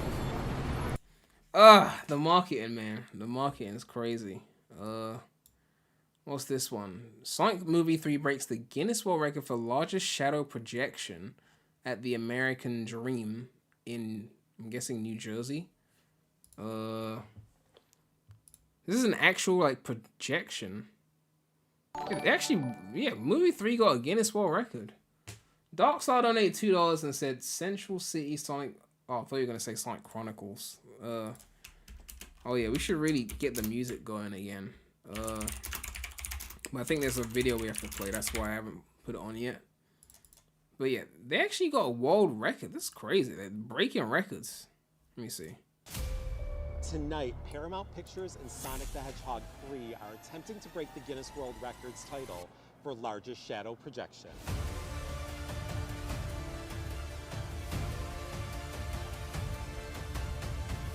Today, in East Rutherford, New Jersey, Paramount Pictures and Sonic the Hedgehog 3 had a measurement of 285 square meters. It's a new Guinness World Records title. Shadow?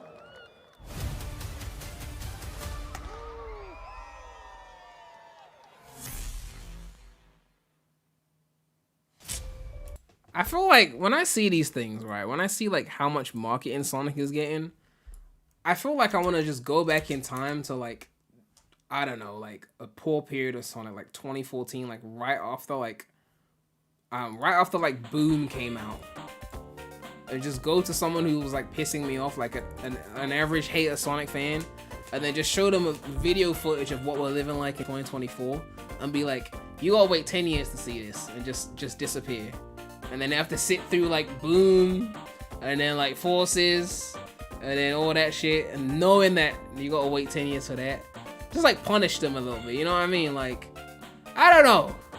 It's like the equivalent of like taking a car back in time to when there was no car, just to show them what it looks like and how it works, and then just take it back. Or like true evil, like take a PS5, right? Go back to 1994 to some kid's bedroom when he just got his first PS1. He's excited. He's like, the graphics are crazy, and then just put the PS5 there, show them how cool the graphics are, and be like, 25 years later, you be playing this, and then just take it away and go back. Like, just piss him off. Like, on some evil shit. Like, just ruin his perception of graphics forever.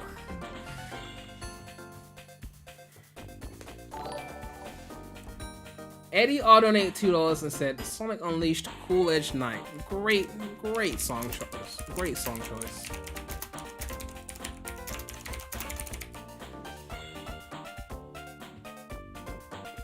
Prem AI Sonic Lost the Future disappears. They wouldn't even know what the fuck that is. They were like, what the fuck is that? I mean, the idea of the concept of AI making images sounds ridiculous to someone even 6 years ago. Like, no one thought that would happen. Everyone thought AI would like do boring, monotonous shit, right? Like, make images? No one saw that coming. I didn't see it coming.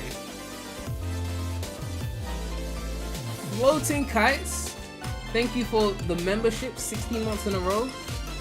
Merry belated Christmas to the top Sonic tuber in brackets. Oh, me? Oh, thank you. Thank you for the support. Nox said, I worry for the Sonic game series when the movies end. Enjoy movie 4 to maybe movie 6. Well, I mean, it's a very simple trajectory. After this series ends, all they have to do is go animated. That's it. And then just do it all over again. Because let's face it, right? Let's face it. Let me play this song quickly before I get into my point. Let's face it.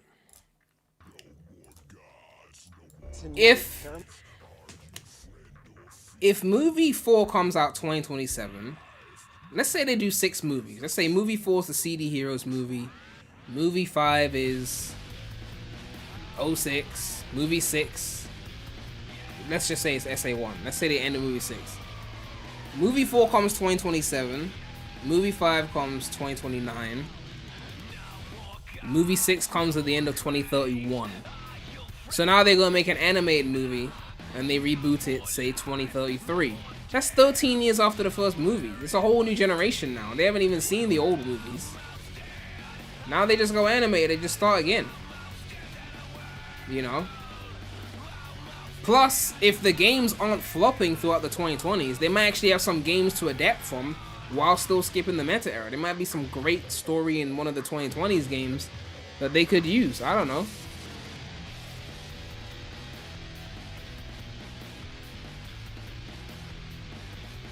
Plus, by then, animation will be so much cheaper because they'll be using AI. As much as people don't want to admit that, they'll be doing it. They'll be doing it. Let's face it. Alright. Breaking. Sonic Movie 3 reaches new Sonic Frontiers, earning franchise best $6.5 million in franchise previews, easily beating Mufasa. Don't let the artist say this. Man, I'm just saying it because it's true. Like, forget how I feel about it. It's just what it is. Like, as I always say with everything, you follow the money. You can't tell a company that there's a faster, cheaper way to do something and expect them to not do it. Like, I mean, there'll be backlash, obviously. But they'll see the money savings and they'll just, like, we will come to a point this decade where AI could generate an entire animated movie within a matter of minutes. Whether it's a good movie or not, I don't know. But it will be like Pixar level animation. By the end of this decade, you type in a prompt, say you want a love story, and the AI will generate a whole animated movie within a matter of minutes. By the end of this decade. So if that happens, how do you expect the movie studio to spend hundreds of millions of dollars to do it the old-fashioned way? When everyone's just pumping them out, right? They're just pumping them out with prompts. It's just one of those things, like, you can't beat that, right? So, how does it not happen? Now, again, I'm not telling you how you should feel about that. I'm just telling you what will likely happen as a result of this. You know? Nintendo said they're not really gonna do the AI thing right now, so they'll be behind on that shit. But the other companies, I was watching a video just the other day. I think it was COD or one of these games, one of these like first-person shooter games. They got caught using AI for microtransactions. It was like they had like cosmetic stuff in there or something, and they were using AI art for the cosmetics, and they got caught. Or they were using like AI voices for NPCs, and they got caught. What is this song? What songs are people requesting in this list? Who requested this? Who requested this? And no more mid requests, okay? I have to start policing these requests. Start. Lots of comparisons to the one Mario movie. I still think it clears the trilogy sadly. Wait, you think the Mario movie is better than the Sonic movie? I don't know about that. The Mario movie was better at fan service. It did fan service. Like there was every corner had fan service. But was it a better movie? I don't think so.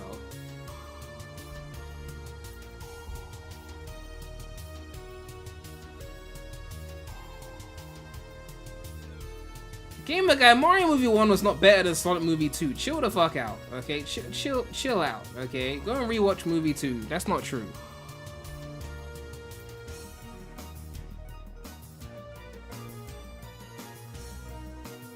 This song is kind of hard. Hold on. What the fuck song is this? I need to go through the Mega Man games at some point. I mean, I've played a few of them, but... Yeah, Gamer Guy, you need to work on your takes, okay? I still haven't recovered from your Far From Home take. Movie 2 and 3 have higher highs in the Mario movie, but the Sonic movie's comedic shenanigans hold them back. Oh, you're one of those people that doesn't like movie Sonic. I mean, I rewatched Movie 2 just today. And I think Sonic was great in Movie 2. Movie 3, he was a bit too cringe with the quips, okay? Like, the Konnichiwa, Movie 2 was actually the best Sonic out of the 3 movies in terms of just Sonic the character. He was at his best. He was serious because he had to be like a father figure to Tails. He was serious because he had to deal with Knuckles. But he still had a few quips. But Movie 3, he had a few cringe jokes in Movie 3. I was like, The cringiest joke in Movie 2 wasn't even Sonic. It was Robotnik. It was that Earth is my turf. If you don't know how to floss, you'll be lost. That was cringe, but that wasn't Sonic. That was Robotnik. And Movie 1 had armpit jokes in it, so you know. Movie 2 Sonic was the best of the Sonics, and Movie 2 Knuckles was the best Knuckles as well, obviously. But Knuckles is still great in Movie 3. Movie 2 Tails was probably the best Tails as well because it was like new. Movie 2 did something that Movie 3 didn't do, which was Movie 2 told a story that we've never seen before in the games, right? Movie 3 is SA2, right? Movie 2 tells us a story we never saw before, which is Sonic and Tails becoming friends for the first time. We never saw that in the games. There was Sonic 1, it was just Sonic, and then Sonic 2 came along, and then you play Emerald Hill, and it's like, oh, there's a new character, that's Sonic's sidekick. That was it. The games never saw them become friends, they were just there. Movie 2 is like, they don't know each other. Like, Tails said, do you trust me, Sonic? And Sonic was like, no, I don't fucking trust you. I don't know who the fuck you are, bitch. He doesn't know him. Like, they had to become friends. We actually saw a Sonic and Tails origin story that we never saw in the games. You could argue we saw the Sonic and Knuckles thing in Sonic 3 and Knuckles, but with no voice acting. So, Movie 2 actually gave us more new stuff than Movie 3. Movie 3, when I watched it, I was more like, I recognize that from SA2. That's from SA2. That's from SA2. Oh, look, that's from SA2. Movie 2 was like, this is fresh, this is unique. Zone donated $2.79 as the third act Sonic better than anything in 2. I mean, look, to each their own. I mean, the third act was a good act. Like, I'm not gonna deny that, but I feel like there not being one like clear villain hurts it a bit, but I still enjoyed it. I feel like movie 2 and 3 have different flaws. They're not the same flaws, they're different flaws. If you took the best elements of both movies, you'd have a better movie.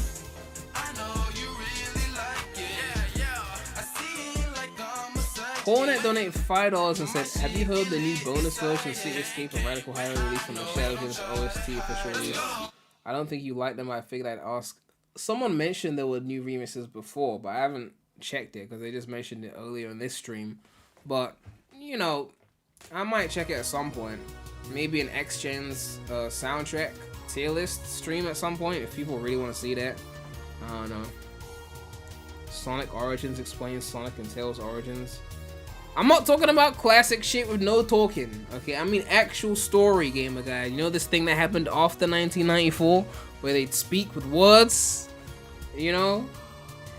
But yeah. It's that time again, a new Sonic movie, which means more box office news. Things are again looking good for the Blue Blur, journalists love that.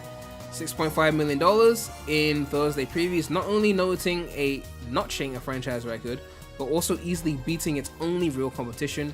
Disney's Mufasa made $3.3 million by comparison, despite being available on more expensive IMAX screens.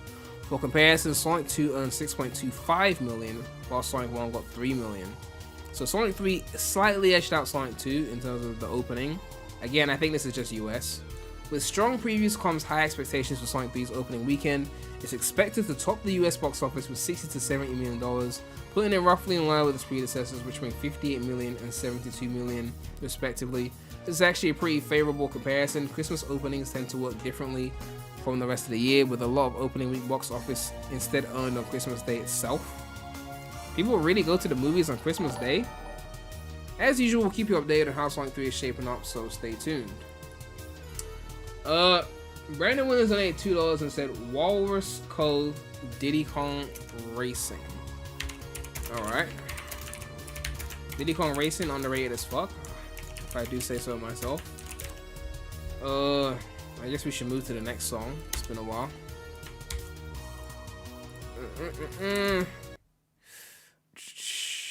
No, we want music, not the mid-level.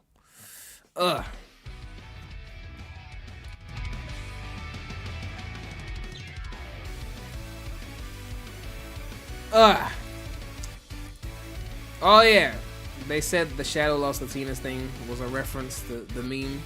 I don't know if it was really a reference to that, but it would be funnier if it was. Okay. Oh yeah, I should probably look up the actress who played in the soap opera segment. I should check that out. Alright guys, got a blast from the past. Oh yeah, this.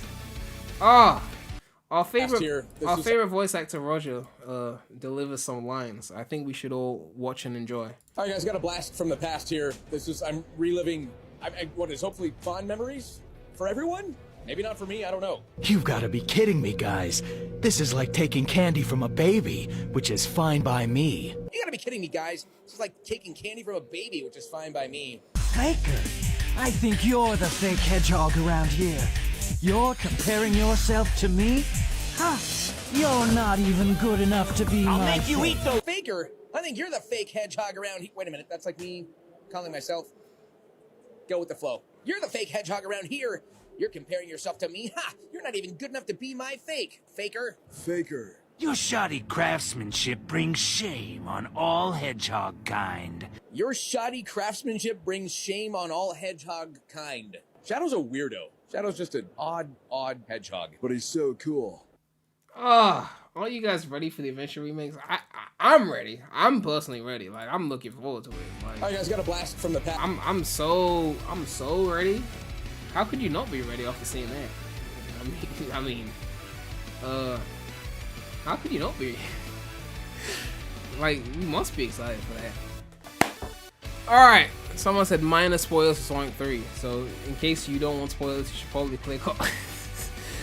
When Wade showed up on screen, we got the same amount of attention, praise, and excitement as any other game reference or major moment in the film. Everyone was screaming. What is it with American cinemas and making noise? What is it? You guys just go in there and just make noise and yell at the screen? I've seen like those MCU like reactions from the American cinemas. You guys are loud as fuck. Can you like shut the fuck up and watch the movie, please? How are you screaming because Wade is on the screen? Okay, maybe it's a British culture thing, but like, when there's a movie playing, the cinema could be full as fuck and people are silent. Unless something really funny happens and then we chuckle for a few seconds and we shut the fuck up. Americans are making too much noise in the fucking cinema. I saw one Endgame reaction. Like, it was like, Chris Evans got the hammer, picked up the hammer, and they were yelling. What are you yelling for? Like, watch the fucking no one came in to hear you yell. I don't know. You guys are too loud in the cinema. Like, I don't know how you do it. Getting up to scream because Wade is on screen? I don't know.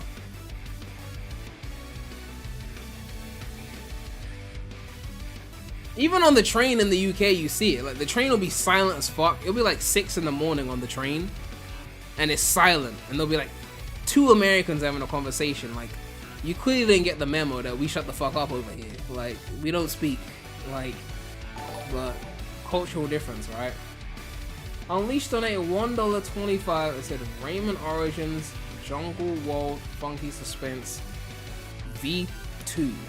Okay. I still need to play those Rayman games, the Origins.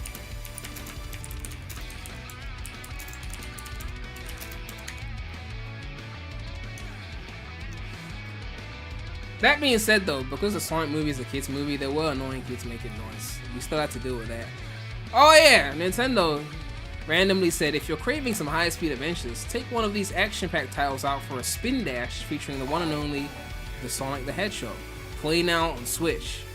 Which was basically, the movie was coming out, so they were just like, by the way, Nintendo fans, we have Sonic on our system, buy it here. You know, and then it shows you the Sonic games available.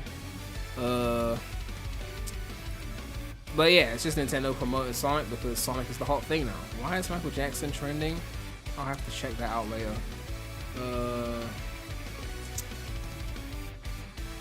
Where was I? Oh yeah, this was kind of interesting. Samsung has revealed a lineup of 4 Sonic the Hedgehog themed micro SD cards featuring Sonic, Tails, Knuckles, and Shadow. You can sign up here to be notified when they launch and potentially get 30% off your purchase. So Knuckles is on the 128 gig, Tails on the 256, Sonic's on 512, and Shadow's got 1 terabyte. Someone said Shadow has the most storage space because he lost all his memories. Interesting. But yeah. Zone donated $2.79 and let me move this over here. $2.79 and said Roger Spoon delivery is solid, Sega should keep it. To each their own, of course, naturally. Ben Schwartz wants a Sonic and Mario movie with Chris Pratt. This has to be a meme. This has to be a meme. Imagine if they actually did a Sonic and Mario movie. Like, Nintendo finally feeling like Sonic is cool enough to collab with them on the big screen. Alright, Ben Schwartz teases Sonic for his new comedy special and wanting a Super Smash Bros. Team-up movie. We're getting closer. It's like a whole interview. Like he's by himself when he records. Sonic is always bouncing around on the screen. How animated do you get while you're recording? If Sonic is running, I'm running in place. If Sonic is punching, I'm punching the air. If he's getting hit, I make my whole body move so that the sound feels genuine. If he's eating, I pop in a banana. My cheer dogs are usually bananas when I'm eating cheer dogs in these movies. I try to do literally whatever I can do to make it feel realistic. Basically just explaining the process of how he delivers his voice. Let's go to the next song while we're at it. Okay.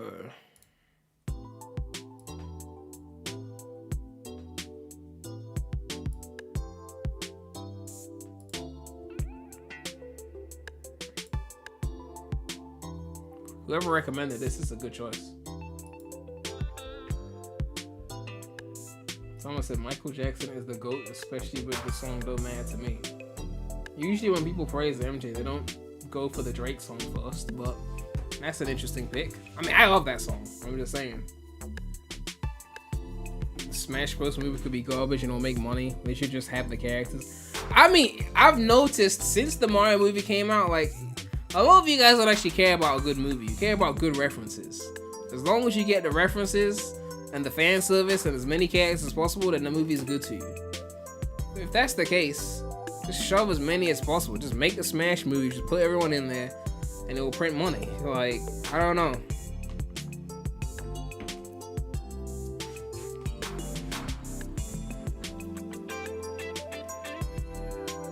Yeah, this remix is hitting.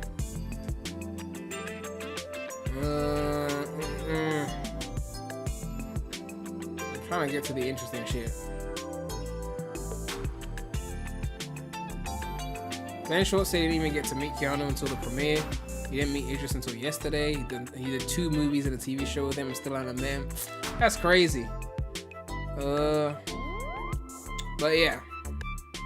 What's the first thing you said to Keanu when you met him? At least you handed him 2 pills and said red pill or blue pill. One was lactate and one was ibuprofen, and he took the lactate. Wow. Okay. You mentioned this movie is more mature than the others. Will we ever see Sonic grow up or become an adult?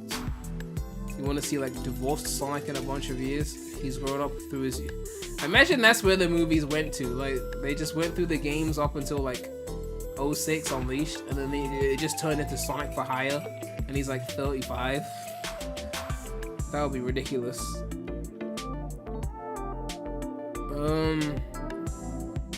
Without spoiling anything, this I said before, movie. What characters from the video games would you want to see in it? The exact things we tease at the end is the exact thing I hope they would do. There's a beautiful storyline that could be used, and it takes our movie a whole different place. Yeah, like, okay. I know people are saying it's gonna be the CD movie, but in CD, Amy was a damsel, so it can't be completely CD. It has to be more like a mix of CD Heroes, because in Heroes, Amy wasn't a damsel. Amy had her own team that she led. As much as she was still pining for Sonic and trying to whoop him into marriage, it was still not a damsel game, so they can't be full CD.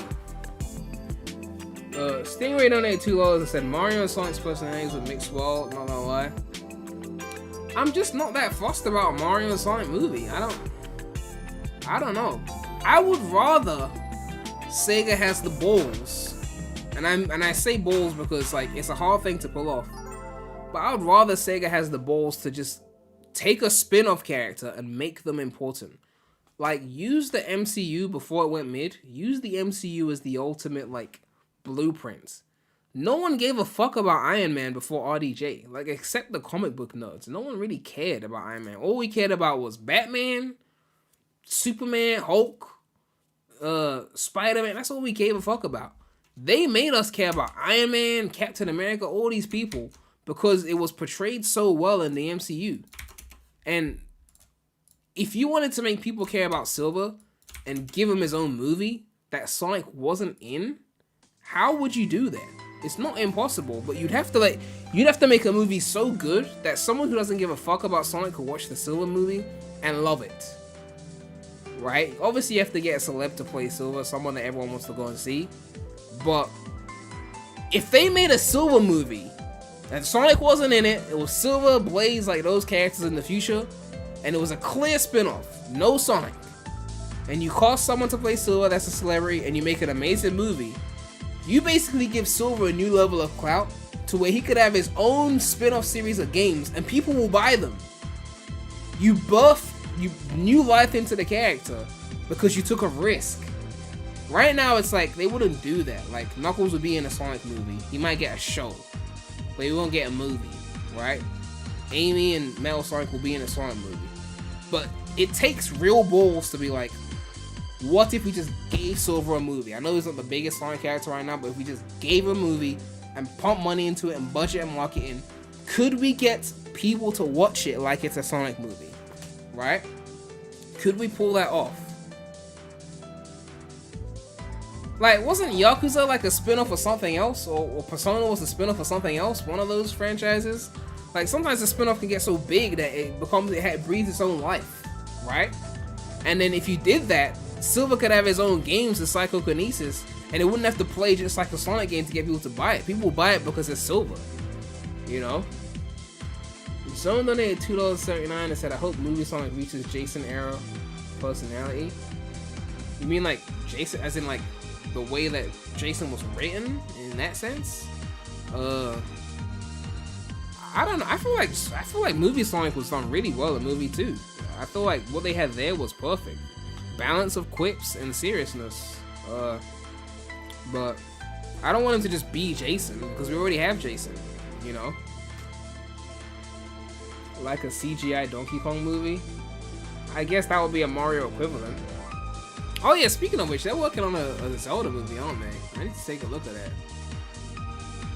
But yeah, like, sometimes you gotta take a risk with a spin-off character and see what happens, right? Like, that shit can work. Like, TV shows are doing that shit now. Like, they'll finish a TV show now, pick one of the most loved characters and do a spin-off. Like, Better Call Saul, right? You had Breaking Bad, it was huge or successful. Let's give Saul a show. Maybe it doesn't work, maybe it does work. It clearly worked in that instance, and it became huge. Sega needs to like take a risk like that.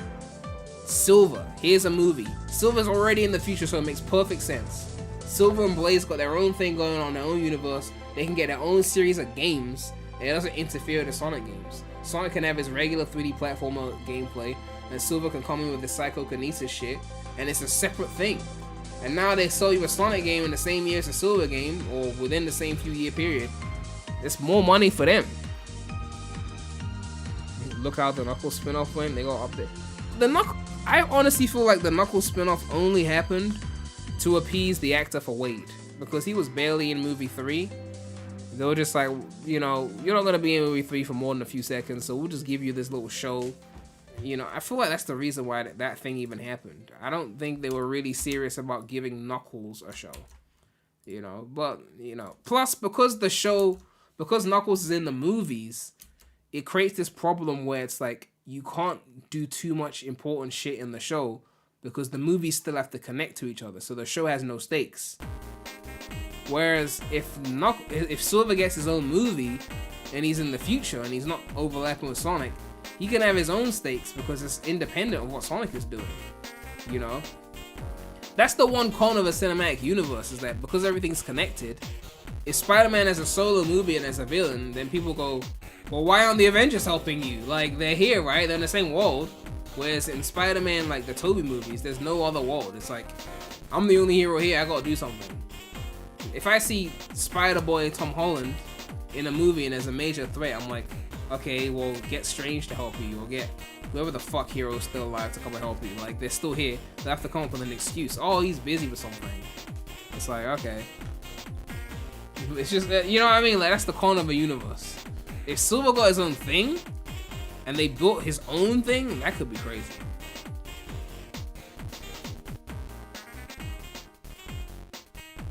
Okay, where were we? Every one of these movies almost feels like a different genre. The first one's kind of a body comedy. The second one's kind of like an adventure Indiana Jones movie. This one brings the darkness and shadow, and the next one can have a totally different vibe. It's just heaven. We can get incredible people to play new characters and stuff like that, which is very exciting. To me, I feel like the second movie is more like the origin movie. Like, I still think you could skip the first movie and go straight to the second and you wouldn't miss a beat. That's my opinion. But yeah. A 2-season Silver show could work if they build up to the next movie he's in. Well, I mean, you could do it that way. Like, you do a couple of seasons of Silver in the future, and then at the end of the second season, he transports into the past. But then that continues into the movie where we see him for the first time in the past or something like that. And then when the movie comes out, you have a little backstory for those who didn't watch the show to explain where Silver came from. You could do that as well. But I guess they'll be afraid that if you did a Silver show first, that he wouldn't be the big draw for whatever the next movie is because he's already been in the show. I don't know. People love the Mario and Sonic Olympic games. We just had the Paris games this summer. We had Paris games? We didn't get a Mario and Sonic Paris game, did we? I don't think we did. Alright. Next song, Cool Edge Night. That's a great pick. That's a great pick.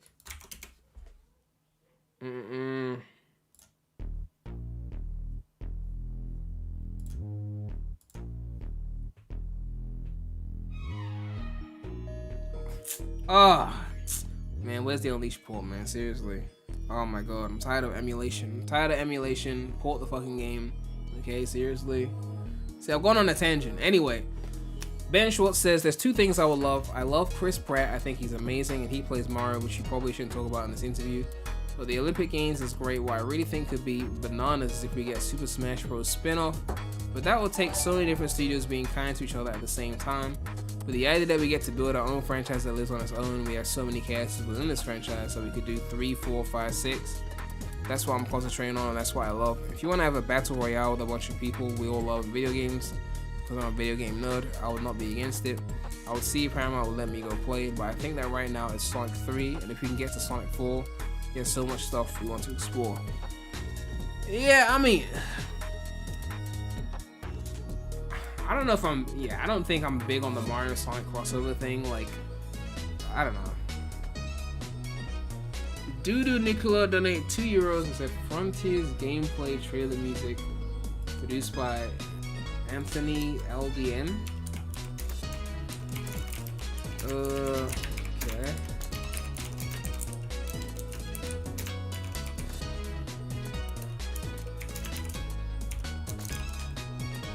I think that's about that right. Nintendo's making a Zelda movie. That's one more piece of the puzzle towards a Super Smash Bros. Film. And there's a Pikachu movie. And then they're asking about his comedy special, I think. He has a show called Ben Schwartz and Friends. Is he like a stand-up comedian? Let me see. Middle Ditch and is that Middle Ditch from Silicon Valley? They got a show together with the Silicon Valley dude? I might actually watch that. Hold on. I might actually check that out. Middle Ditch was funny in Silicon Valley. That shit was hilarious. Missed the Mario Sonic Olympics. Just wanted to see it. Man, with the Goonin. Okay. Man, the Olympic Games. Yeah, I haven't really thought about those Olympic Games in a long time. Like, they were cool, but right now, aside from the Heroes remake, what I really want is the Riders Ultimate, the Sonic Maker. That's the shit I really want right now. Okay, the re-releases and the Riders Ultimate and the Sonic Maker. I don't really care about the Mario and Sonic crossovers. Like, I've said this before, but I feel like Sonic fans want the crossovers because they see Mario as the bigger franchise, so it's like latching onto the more successful thing. You know, like Kendrick, this, and Drake. But when you are the more successful thing, you're not really that fussed. Like, Mario's not begging to collab with Sonic. Sonic's begging to collab with Mario. I just don't see the need for a Mario and Sonic movie. Will it print money? Yes. But, you know, I don't know. Like, of course it'll print money, but do I really want to see that? I don't know.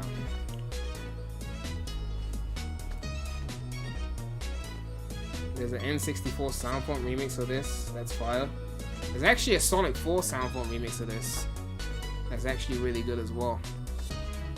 What tweet are we reading now? Oh yeah, movie 3 is the #1 movie in America, now playing only in theaters. Okay, #1 movie, I guess that's like Cinema Score.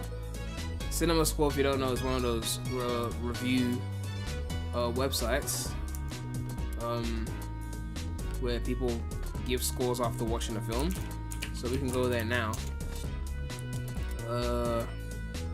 So like, for example, you type in Avengers. As you can see here, Infinity War got an A. Endgame got an A+ because it's better. But if you type in Sonic, all 3 movies got an A. So that's pretty interesting that they all had the same score.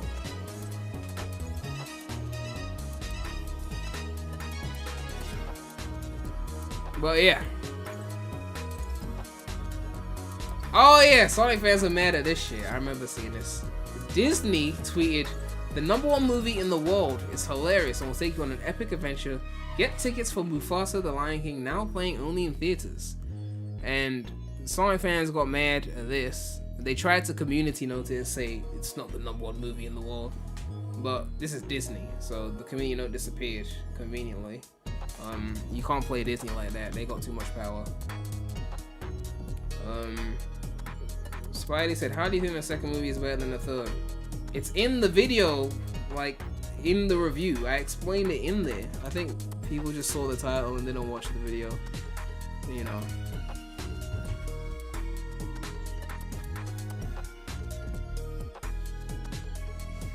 Ugh. Look at Hidden. Hey, don't try and surprise me with some explicit material, okay? I'm on live, okay? I don't want no bullshit, okay? I don't need no DeviantArt ruining my stream.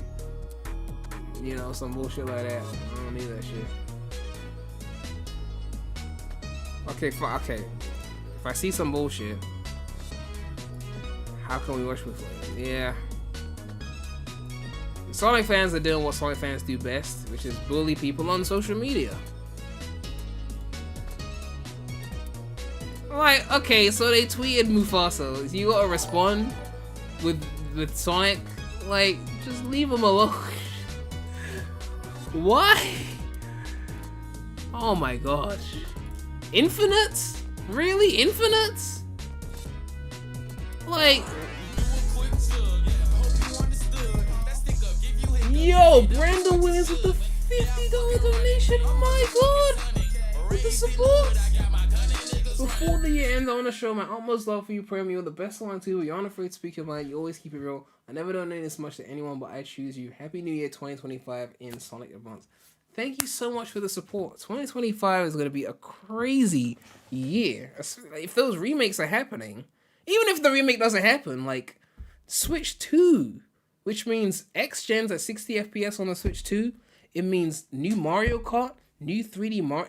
2025 for gaming, like 2024 was the calm before the storm. 2025 is gonna be crazy. Okay, like if that Heroes remake drops in the same year as GTA 6, in the same year as Mario Kart 9, in the same year as a new 3D Mario, 2025 is gonna be an insane year of gaming. Okay, like the content onslaught. Okay. Florence donated $2 and said Mufasa won on Christmas and is making more in US. I'm pretty sure Sonic is making more in US though. I think Mufasa's winning worldwide, but not in the US. But like, I get that some of these people are younger fans, but like, are you really just gonna spam Sonic GIFs on a Mufasa tweet? Like, why? Why? Someone's just trying to promote their game. Well, I appreciate the hustle. Is that supposed to be like Yosemite Sam? Like, but burnt? Like, oh my god. It's still going. It's still going.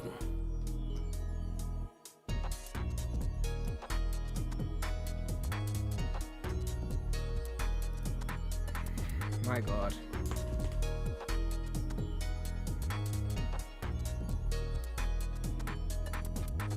Yeah, I mean,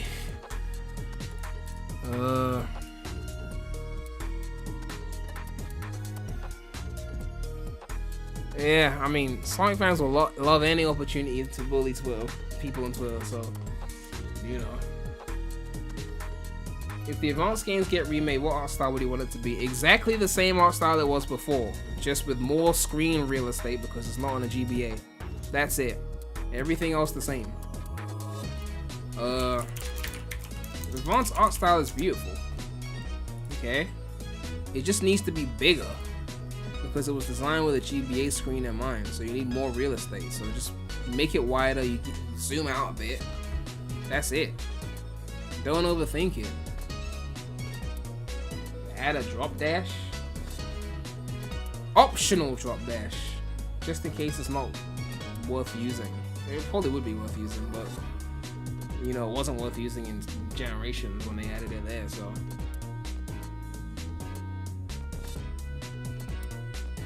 Someone joked that Disney were discussing purchasing Sega. Well, I'm pretty sure they can afford to, so.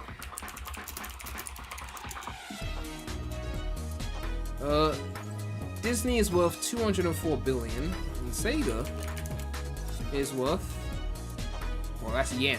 I was about to say. 3 billion. Yeah. They could buy Sega and still have money left for lunch. Like, if Disney buys Sega though, I feel like the crossovers would be crazy though. Sonic would just randomly enter the MCU somehow. Like, that would be some weird shit. Like, Spider-Man and Sonic getting a movie. I don't know.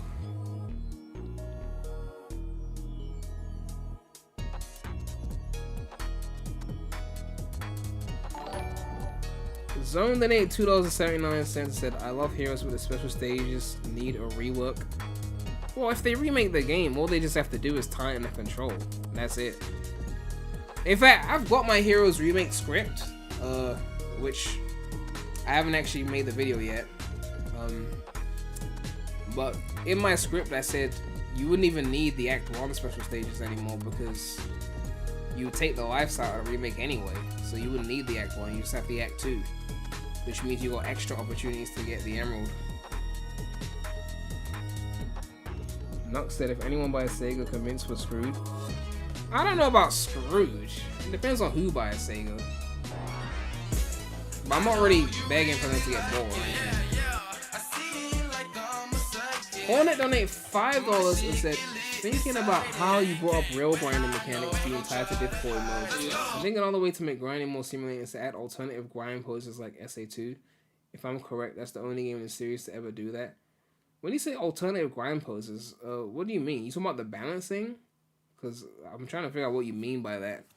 But I think Sega just doesn't... Sega's not good at doing the difficulty option thing. They have this kind of one-size-fits-all approach to the games. So either you make it too hard for the casuals and fine for Sonic fans, or too easy for Sonic fans and then fine for casuals. But with difficulty options, you can hit both areas, right? So locking levels of automation behind difficulty modes to me is the ideal workaround. But because it requires more work, Sega's just gonna be like, one size fits all, call it a day. Like Color's Ultimate had tail saves and you couldn't turn them off. Whose idea was that, to add tail saves and not be able to turn it off? Like, everyone must have it. Like, why are you insulting us? You know? To me, it just seems like a bit pointless. Oh, this is a whole-blown interview, man. Short thought Sonic 3, Keanu Reeves, Jim Carrey. Yeah, we can't obviously watch all of this. Yeah, this is 50 minutes. Yeah, we can't watch that. But there's a section that says Keanu Reeves. I guess we could watch the Keanu Reeves section. We could watch the Keanu Reeves section and the Jim Carrey section. I guess that's related to the Sonic, right? Darkstar donated $2 and said Sand Road from Team Offline Racing.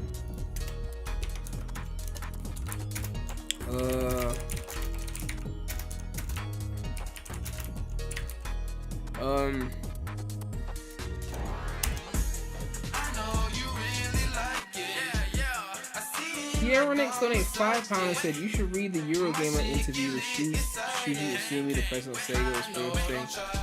I think someone mentioned that before, but they didn't tell me like the link to it. Let me see. Shuji Usumi. I think I actually did cover this. Not the whole interview, but the part where they said Superstars was a disappointment. I think I covered that part. Hornet donated $5 and said, no, I don't mean balance and standard poses. There are two different sets of poses Shadow Sonic is trapped in the rails. I believe it's a random 50-50 chance. One that's more inclined with how they look in the modern games, and another where their legs are crossed. He's buying an SA2?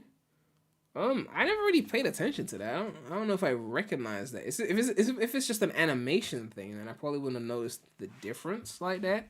But, you know, I guess it's worth checking out. But yeah, I just think they need more variety in the difficulty, right? You know. But where was I? I was gonna pick a song. I think I just added Team Sonic Racing. If the new Sonic Racing game, I mean, I haven't seen gameplay yet, so maybe it's really amazing. But if the new Sonic Racing game is similar in quality to Team Sonic Racing, but moves significantly more units than Team Sonic Racing, then the movie clout is officially like cemented, right? Like officially, right? I don't know if that will happen, but if that's what happens, then we have to really talk about how big the movies are, because if it's not a significantly better game, it's just like Team Sonic Racing again, but it just sells way more, then it just goes to show how big the clout is. If all they have to do is shove in a movie skin and everyone buys it, the movie clout is crazy. But yeah, we can skim through this to see if there's anything interesting in here. Serious. Okay, Keanu. Yes. I watched a red carpet interview in which you video bombed Keanu Reeves, which is a thing of beauty. Look it up on the interwebs. The man is deep. He's thinking, he's going hard on what it means to cinema, to be a part of this family, and you, the clown that you are. I need you to know, I can't hear what he's saying. I'm just passing by, so I don't know what he's saying. Yeah. And then I looked at his face when I saw him, and I was like, oh, he was going for it. But then he saw me, and we were like Goofy Town Boys. We're the Goofy Town Boys. You are the Goofy Town Boys. That's your new boy. I don't know if there's anything major in here. Let me see Jim Carrey. You get their text, and to this day, it's like, how? This is amazing. There are plenty, because I'm like, Billy Crystal's a family member now. He's like he's like my big brother. I will say, because we're on the Sonic tour now, when Jim texts me and it says his name and it says whatever he's saying, it's, even though we are friends now, I think there's a thing where when you work with someone, before you work with them, they're the thing you've seen for years. Yeah. Like Jim or Keanu or all those things, before you talk to them for the first time, they are otherworldly. Yeah. They are the thing you've seen. And then the second you have your first conversation and you're like, oh, you're a human. Right. Now we can connect as human beings. And I've had that with Jim for years now. But the beginning is like this, and then you're like, okay, now this is like my dude and all this stuff. But when I get text from Jim, it still says his name on it when it comes through. And I was like, oh, this is so great that I can talk to someone that I admire so much. And it's not me I'm not forcing him to text me, you know what I mean? And usually it's text like, you know what, I'm thinking about retirement again because you've driven me there. Yeah. Do you feel responsible that you keep driving him close to retirement? Or do I keep bringing him back? All right, okay. I don't think there's anything crazy here. There's a part that says trilogies. Third movies and trilogies. Yes. What are you doing? In Japan. We do this when we get serious. Pray the roster is so much better in crossballs. Give me the damn 14K. Yeah, this is the thing, right? Like, if they just support the games, then they could become like that over time. It doesn't even have to be that way on launch. But if they just pick a multiplayer online game and really build and promote it and support it, then the content will flow, right? But if they just abandon it, like didn't Team Sonic Racing come out around the same time as what's his face?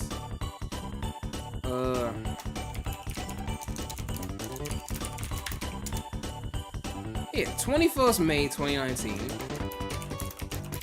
And then Nitro Fuel came out you had a whole month. And then that was it. It was done. I just feel like,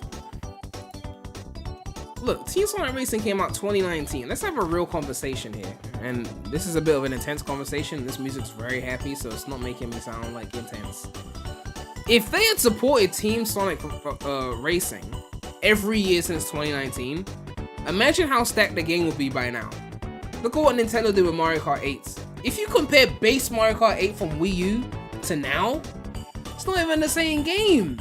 It's not even the same. There was no 200cc. There was like less than half the courses. Way less characters. It's not even the same game. If they had every year added new content, let's say they added 8 tracks every year and 8 characters every year. Well, let's say 8 tracks and 4 characters every year.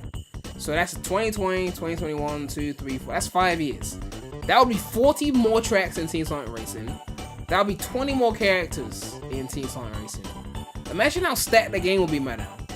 New modes, new abilities, cosmetics. Imagine if they just said, we're gonna build upon this base thing and keep bringing people back with new content. If it's 8 new tracks a year, maybe it's 2 tracks every 3 months, 2 new tracks. Every 3 months, you're like, I have to come back to the game to play it. Then the online is building, it's getting stacked. Discounts so more people go and buy it. Imagine how stacked this game will be by now. We would have sunk hours into it. But everyone's forgotten about it. Oh, we went online, it was dead, no one was playing it. That was it. That's what I mean by like abandoning shit, right? 06, they abandoned that. They didn't patch it. They could have patched it. They didn't. This was like the abandonment mentality with Sega, where they just, oh, this thing's not working. Tossed it aside. Like, it's a bit sad. Rarely, it is a song request, and it's from Diddy Kong Racing. Who said nobody had a Wii U for Mario Kart 8? Are you serious? I think you're forgetting how big Mario Kart 8 was, okay? Like, what do you mean no one had a Wii U for Mario Kart 8?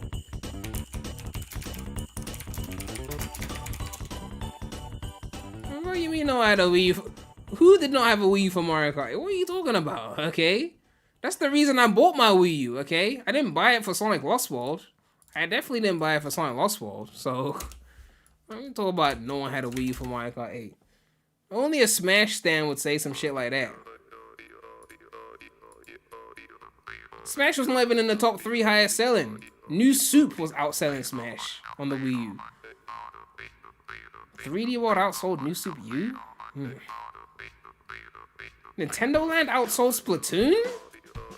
How the fuck did Nintendo Land outsell Splatoon? Pack-in launch title. Okay.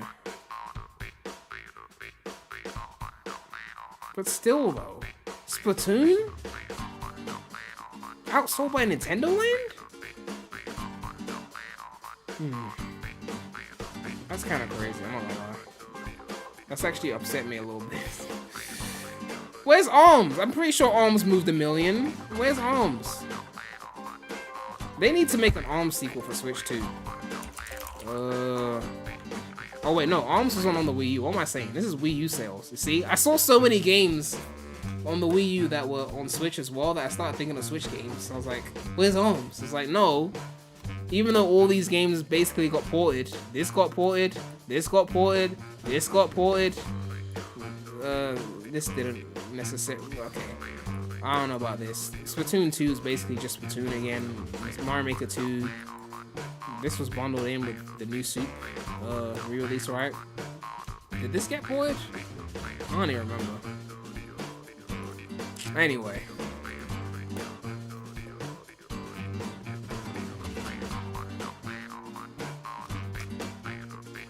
Even if Crossworlds does what TSR didn't, that's still 6 years down the drain from what they could have done. Well, at least they would have learned their lesson, right? But they have to do it, you know? Alright, see you later, Knox. But yeah, like, at some point they're gonna have to support something that isn't a mobile game. That's all I'm saying. Like, at some point, they're gonna have to support something that isn't a mobile game. What's your thoughts on Sega taking a new approach by giving modern Sonic only open world games focused on momentum with no boost at all and give only shadow boost games? Momentum with no boost at all? Here's my answer to that. Here's my answer to that. Where's my answer? It would have been better if I could get to the clip quickly, but unfortunately, I missed the opportunity to get to the clip the moment I said it. It was a perfect clip I had for it. Yeah. This is my answer to that. This is my answer to that. So actually, when you do talk, then I did This is my when answer you to left that. the room from our last interview, I was like, I love. Oh, Literally. that wasn't the. They're not gonna do a momentum-based game, okay? It's just not gonna happen. Casuals just can't figure that shit out. They just can't figure it out, okay? It's just not gonna happen.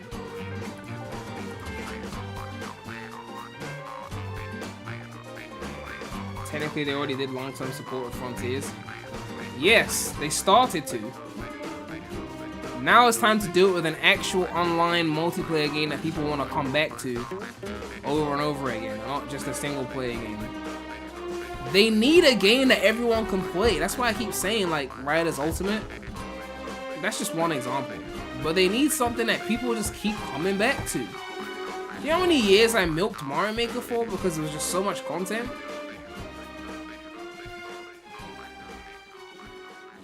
You say that, but casuals get intimidated by Boost.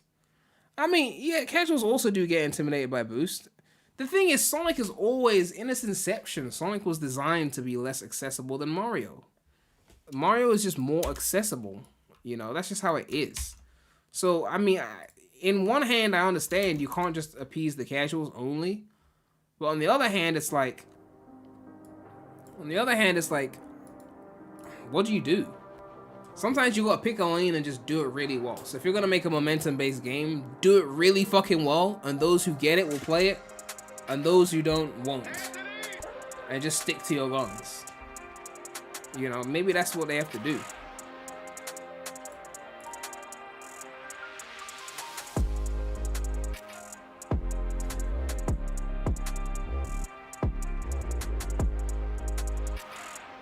Why is this in 240p? What is this?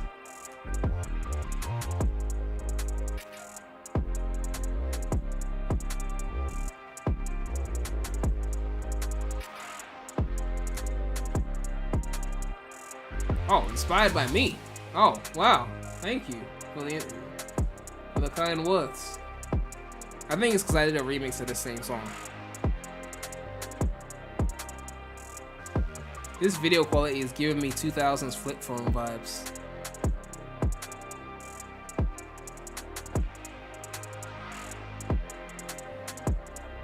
Oh yeah, where was I? Oh yeah, this is an interesting thing. We have to cover this.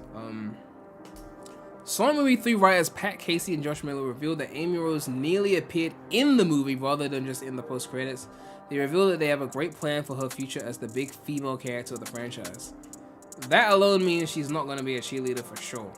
But I mean, if you saw the post-credit scene, you already know that. But yeah, she's definitely not going the cheerleader route.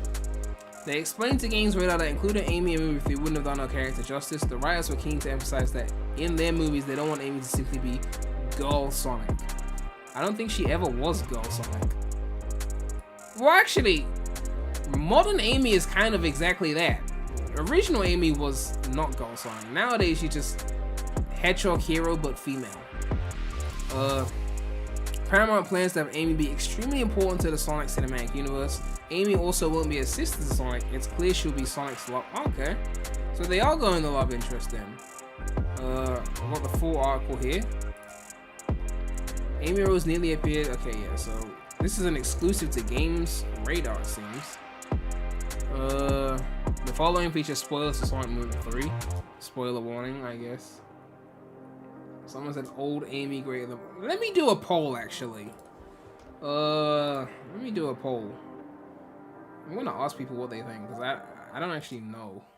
Let me put the next song on before I go to the poll. Oh, wow, song requests. Okay, cool. Song request is done. It's the last one. I guess I'll extend this.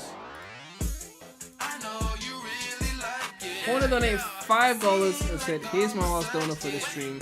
Do you think the Sonic car racing game could work with an edgier aesthetic? I think Mario Strikers mixed with Burnout or Need for Speed. I feel like the aesthetic for TSR is way too safe and the cars look like baby toy. I never had a problem with the TSR aesthetic. I think visually, I thought it was a beautiful game, especially like playing it at 4K. I had no problems with the look of the game. Let me see if I can find some 4K gameplay. Yeah, I always thought it was a good looking game. I mean, sure, you could go for something darker if you wanted to, but I feel like the whole beauty of having a racing game is you could have very bright and vibrant stages and have very dark, more edgier looking stages. Like if you had a Sonic racing game, like a Riders or Racing or Team Sonic Racing or whatever, and you had like colorful environments like Starlight Carnival, you could also have something that's like taken out of Shadow 2005, like a level from that game that looks dark and gritty. And it could be in the same game, you know, like Mario Kart has Rainbow Road and it's like colorful all over the place. And then it has Bowser's Castle and it has like other dark levels like that, you know. I think that's the beauty of the racing game. It doesn't have to stick to one aesthetic or one vibe, you know. That's the way I see it. I was gonna do a poll. Which Amy do you prefer? Old Amy.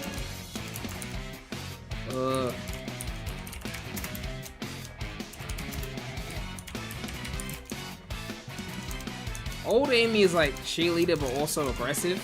Because old Amy could still fight, okay? It's not like she was just a cheerleader for Sonic. She was a mix of cheerleader and aggressive.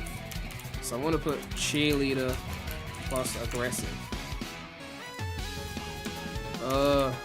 New Amy.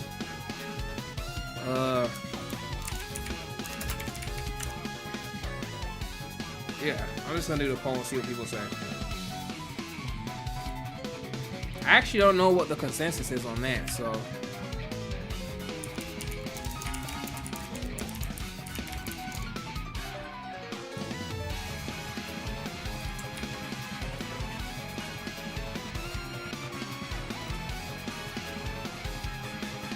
Alright, that's actually pretty unanimous. Obviously, it's my chat.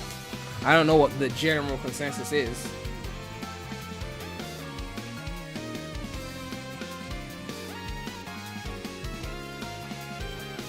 Someone said you can make the best Sonic game ever possible that respects Sonic's gameplay, aim, touch, and Mario. That's unfortunately the truth.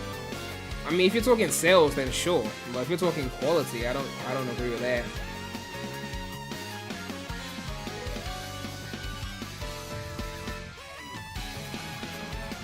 Alright. Yeah, I mean, it's pretty unanimous. Someone said they saying old Amy only because of nostalgia. The nostalgia argument is lame though, because like all the games in your era, the new Amy era, are full of nostalgia. Sonic X Shadow Generations got so many old levels, like how are you gonna be like, someone said I only preferred Sonic Generations to Shadow Generations because of nostalgia. First of all, I was like 16 when Sonic Generations came out. I wasn't a kid. Well, I didn't feel like a kid at 16. 16 is like a kid to me now. But when I was actually 16, I felt grown. But like, nostalgia? For me, the cutoff point for nostalgia was like 06 at the latest. But after that, it's not like you're a kid anymore. It's like you're older, you know? I don't have the same nostalgia for like an Unleashed. I played it when I was a teenager. Like, nostalgia was like 6th generation, maybe some early 7th gen. That's it. Now Unc pushing 50. Very funny.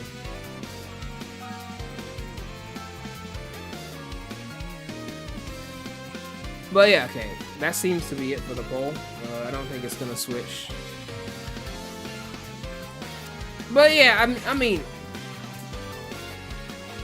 I think Amy being a love interest for Sonic, I don't really want to see them together because I don't really give a fuck. But I just feel like that was part of her personality, is that she was a bit hot-headed and she was aggressive with the hammer. I feel like they calmed her down too much. They took the crazy out of her. And I feel like Blaze was already the independent woman character, so Amy was just doing a lesser job of what Blaze had already done in the past. So why are they turning Amy into discount Blaze? You know, Blaze was already the independent one.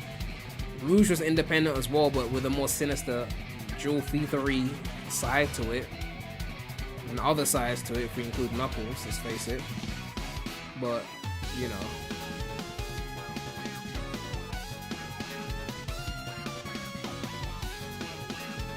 Alright, let's see this article, what it's saying. I forgot I was supposed to watch something from here. Okay, let me quickly go back to that, see if there's anything worth looking at from here. Got Back to the Future 3, great one. Last Crusade, great one. Yes, by the way. Eddie R donated $2 and said SA1 at dawn for Speed Highway. Ooh, a great pick. A great pick. I love that pick. Love that pick. It's been so long since I played Adventure 1, like years. I need to get back to that. Last Crusade might be, I think it goes Raiders, Crusade, and Temple of Doom. And I think for Back to the Future. I like that you don't acknowledge the Temple of Doom. No, Kingdom Crystal Skull. Well, we're talking original 3s. I see. Okay. The same with Star Wars. We probably do original 3 as well. Sure, right? sure. Okay, so he's not talking about Sonic trilogies. It's just trilogies in general. So I think we'll just leave that for now and go back to the article. All eyes were therefore on the Sonic 3 post-credit scene, which showed exciting cameos. Of course, only a brief tease, but fans are already excited to see more of Amy on Sonic 4. However, as Sonic 3 writers Pat Casey and Josh Miller recently revealed to Games Radar, Amy Rose nearly played a role in the third movie rather than just popping up in the post-credit scenes, but they ultimately decided against that plan out of the fear of overcrowding the feature. We did talk long and hard about including her there, but ultimately Saw decided there just wasn't enough room to do her justice and Shadow justice. We didn't want to crowd the picture. Yeah, I mean, there was barely enough time for Shadow. Like, they could have spent a good 10-15 more minutes on the Maria backstory, but they didn't. And somehow movie 3 has got a shorter runtime than movie 2 with more characters. Even factoring in the wedding scene took up some time in movie 2, I still think, I don't understand how this movie managed to be shorter with so much more going on in the movie. But yeah. Instead, they're now looking ahead to the future with Casey Teason. I think we have a great plan for what's really going to make her work as a film character. Naturally, we don't want to say much more holding their cards close to their chest, but Miller adds that they may want to ensure that Amy Rose is fully fleshed out. We don't want her to be there as a fourth wall running around with the trio. We just want to see her be cool. She's kind of the big female character of the franchise. So they don't want her to just be a fourth member of the team, right? Because that was always an issue of where do we place Amy. If we don't give her her own team, like in Heroes, or have her be with like Silver in 06, then she's kind of like latching onto Team Sonic as like the fourth wheel. Which I'm not saying that can't work, but as a self-proclaimed hero stan, I do like the trilogy, the trio, the Team Sonic kind of vibe. I'm not saying Amy's cramping their style. I'm just saying it would be cool if Amy could have her own thing as well, you know? Amy was indeed the first female character introduced into the Sonic games, so the writers are keen to emphasize that in their movies they don't want her to simply be Girl Sonic. Casey jokes that he has certainly been feeling the pressure from one family member. There's got to be more to her than just being the girl. We wanted to get her in there. My little niece has been giving me hell about it. I was saying she'll get here eventually. My niece has been begging for Amy. Interestingly, the appearance of Amy Rose seems to provide further evidence that a continuing bizarre fan theory is indeed correct. Mayberm Ross reported on the Jumper theory, which says that whatever color Tika Sumpter's Maddie is wearing in the poster sets up the character that will be revealed in the post-credit scene. People want theories for everything, apparently. But yeah, we'll see what happens. What's this? Sonic the Hedgehog just received the greatest honor to be awarded in the UK, the Blue Pizza Badge. I don't think that's the greatest honor in the UK, but he's been awarded something. So yeah, that's cool. Oh yeah, this. People were getting mad at spoilers. Asshole number 3. Spoilers! Spoils the entire plot, unfact image that spoils everything. I'm sorry, but you can't expect people on the internet to accommodate you, okay? The internet doesn't give a fuck that you didn't get to see the movie. JP donated $10 and said, "Seeing talk about movie Sonic's voice recently, and the reason I don't like it or wasn't is that it's too nasal and jokey. Like everything they say is a joke. Jason and Unleashed and Black Knight sounded heroic and cool, which is what Sonic should be, in my opinion." I mean, I get that Ben sounds nasally. I don't think Roger sounds nasally though. Roger sounds more scraggly than nasally, in my opinion. And in terms of the jokes, I think movie 2 was a fine balance in my opinion between quips and being serious. I think because he had to babysit Tails, it made him more serious at times, as opposed to movie 1 where he was just like the son to Tom, and in movie 3 where there was just a lot of quips in movie 3, a lot of quips, you know. Zone donated $2.79 and said Seaside Hill from the Goats. Another great choice.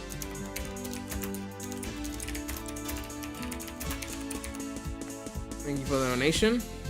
But yeah, you can't expect people to not spoil shit on the internet, okay? And it's a shame when it comes to like regional release dates, because in certain cases you just don't have the movie in your country. It's not even your fault that you can't see it.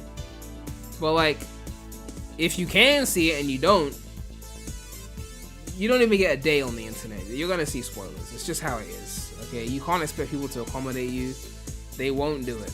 Someone spoiled the post-credit scene for me in my own comment section. You know, every post-credit scene got spoiled for me for all 3 movies. It's just how it is. Even the second movie in the UK got the movie before the US. Someone saw it because of the premiere, or someone spoiled it because of the premiere. Like, that's just how it is. You can't avoid that shit, okay? And still though, regional release dates are fucking annoying though. But just in general, like, if you really want to see it without spoilers, you gotta avoid social networks. Avoid the internet and then just go and see it as fast as you can. If you're waiting 2 weeks to see it, you can't be mad when someone spoils it because you felt like you could wait 2 weeks. And I get it, maybe you're busy. But if you're too busy to watch it, and maybe you're too busy to be scrolling and finding spoilers on social media, I don't know what else to say. Like, if you really don't want to see spoilers, you have to see it as soon as possible. You know, you just, otherwise. Someone said I didn't play Sam Road. I feel like I did play Sam Road. Didn't I play Sam Road? Chat, did I play Sam Road?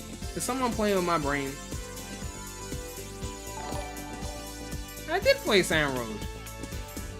Sorax donated £2 to Holoska Knight Unleashed. I feel like someone already did that. Oh no, you want Holoska Knight, not Cool Edge. That shit always confuses me. Alright, Brandon Williams donated $2 and said, Diamond Dust 3D Blast Saturn. Alright. Thank you for the support. But yeah. I mean, you think by now Twitter will at least have like a spoiler thing, like a tag. So like you could flag a tweet as spoilers, like a lot of the forums do. That way people could just like not click the spoilers. You know, I don't know. But that's like a thing that the social network could put in that people could use. You know, flag something as spoilers. But you can't expect people to accommodate you. Norami Yuki donated 25 AED. It says Sonic Riders Zero Gravity main menu. Alright. Sonic Riders Zero Gravity main. This one always seems to get requested, like in every single song quest. You can't even do spoiler text on Twitter, but you can on Discord. Yeah, Discord has it, but I don't think Twitter does. Sonic 3 opens at #1 domestically with $62 million, almost double what Mufasa earned this weekend. So yeah, double Mufasa in the US, I believe. I don't think that's worldwide, but yeah. What else have we got? Sonic 3 music spoilers. When I realized the final scene in movie 3 remake, when I realized what it remixed, I almost started tearing up. Thank you for remaking the last scene. It's one of my favorite songs in the series. And they remade the SA2 song, which I think someone pointed out in the chat earlier. This song's gonna get me copyright claimed, isn't it? Yeah, it's probably gonna get me claimed. I could play the SA2 one. Have I ever streamed Rider Zero Gravity? I don't think I streamed it. I don't think I have streamed it, no. I've only streamed original Riders. At some point, I might have to stream Free Riders, though. Just because, you know, it's Free Riders and it would be interesting for content, I guess.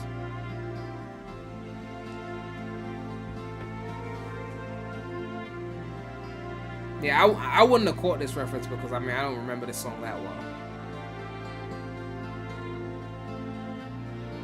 With the Connect or no patch? Well, I feel like the whole point of playing Free Riders is to play it with Connect. So, if I was to stream it, I'd have to do it with Connect. Do you think the Babylon Rogues will be in Sonic Racing Crossworlds? Were they in All Stars Racing Transformed? Were they in Team Sonic Racing? I don't know.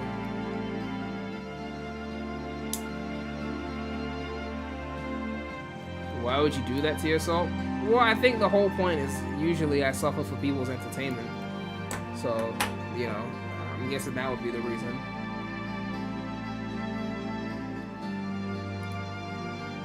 Oh, this. I don't know if this is copyright claimed, but I think this is some Sonic Movie 3 promo thing from the Costco guys. Sonic's back! Sonic's back! Sonic's back! Sonic's back! We bring the boom! Rise of Lyric! For me, I gotta go with Shadow. He's voiced by Keanu Reeves. Keanu and Shadow get a big boom! No question for me. Sonic gets the biggest boom! Jim Carrey's back. Dr. Robotnik gets a boom!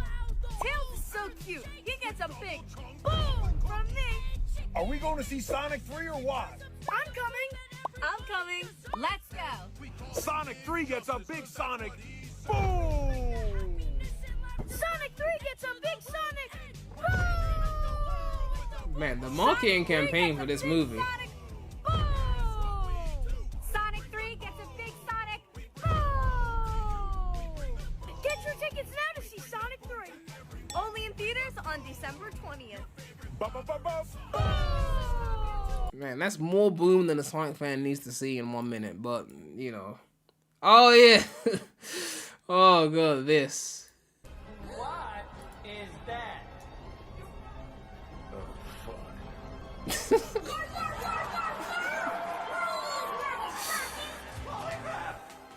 Man's a bad guy?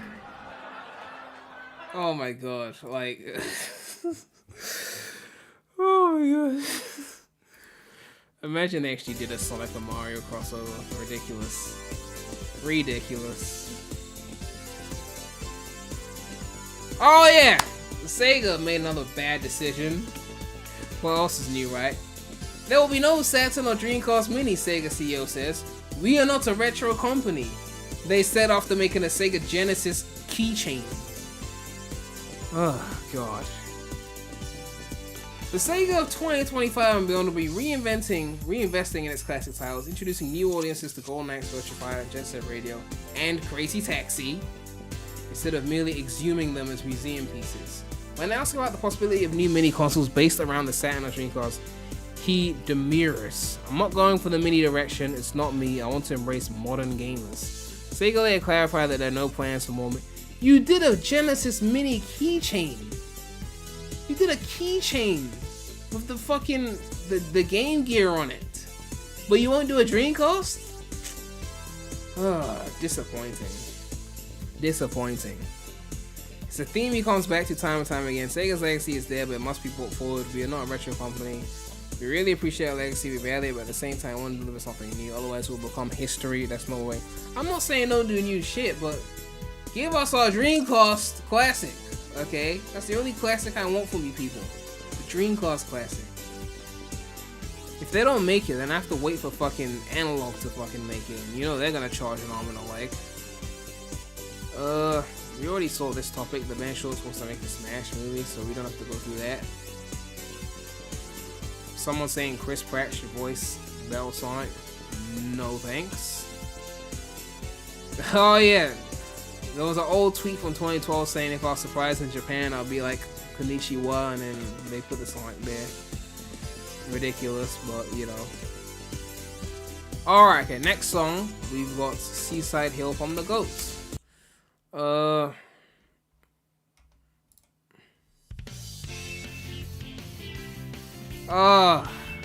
Goat. This is an important one. Cut Sonic 3 scene explain how Joe Robotnik has lived so long.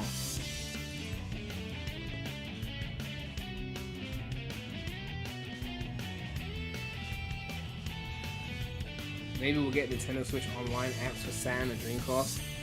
I ain't trying to play a subscription just to play some Dreamcast games. I want a Dreamcast Mini. A classic that connects via HDMI to my TV, that has ROMs built in and easily hackable to add more ROMs.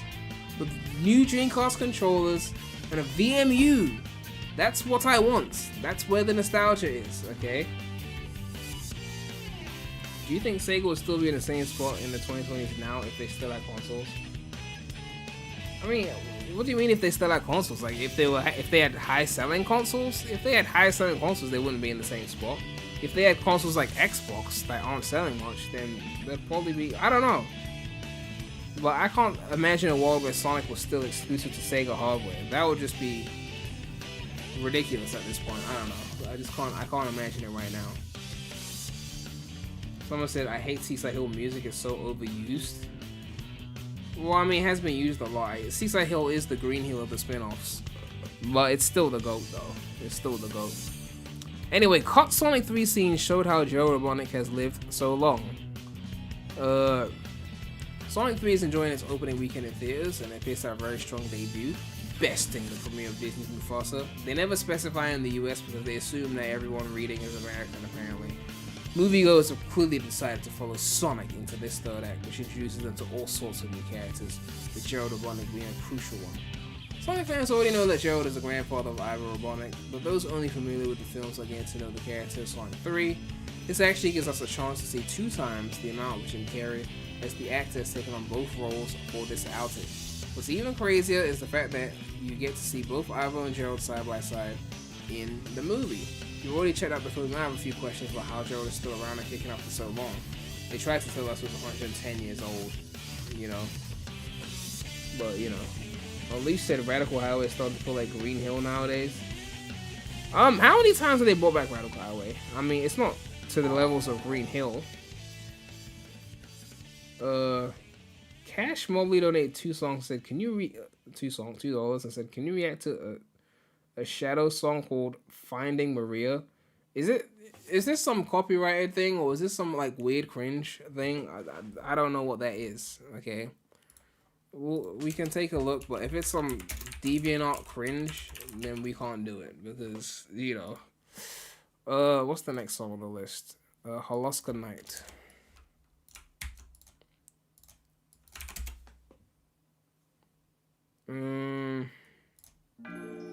Oh, this song's a masterpiece.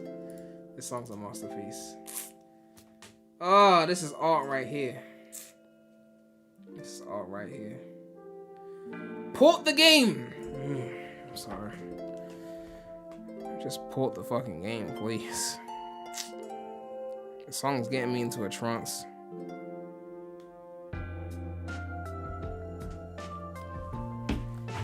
Ah, such a beautiful song.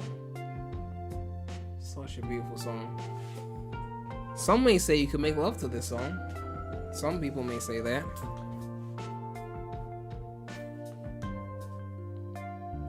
I think there's a lot of questions from the fans how this can even be possible, because the story of Shadow and Gerald and Maria is happening in the early 70s.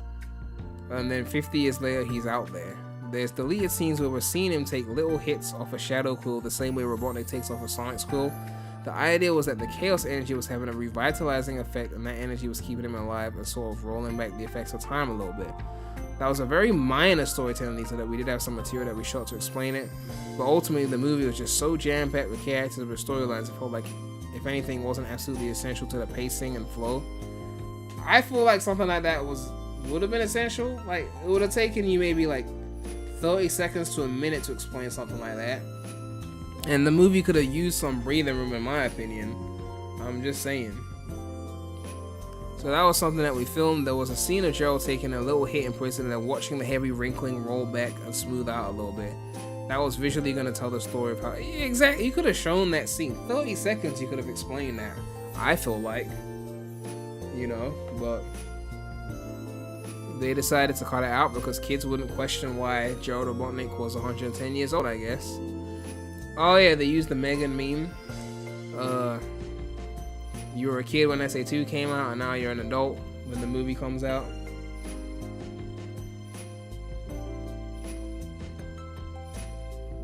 A nice little meme there. 46K on this meme. Sonic is really getting numbers now. Serious numbers.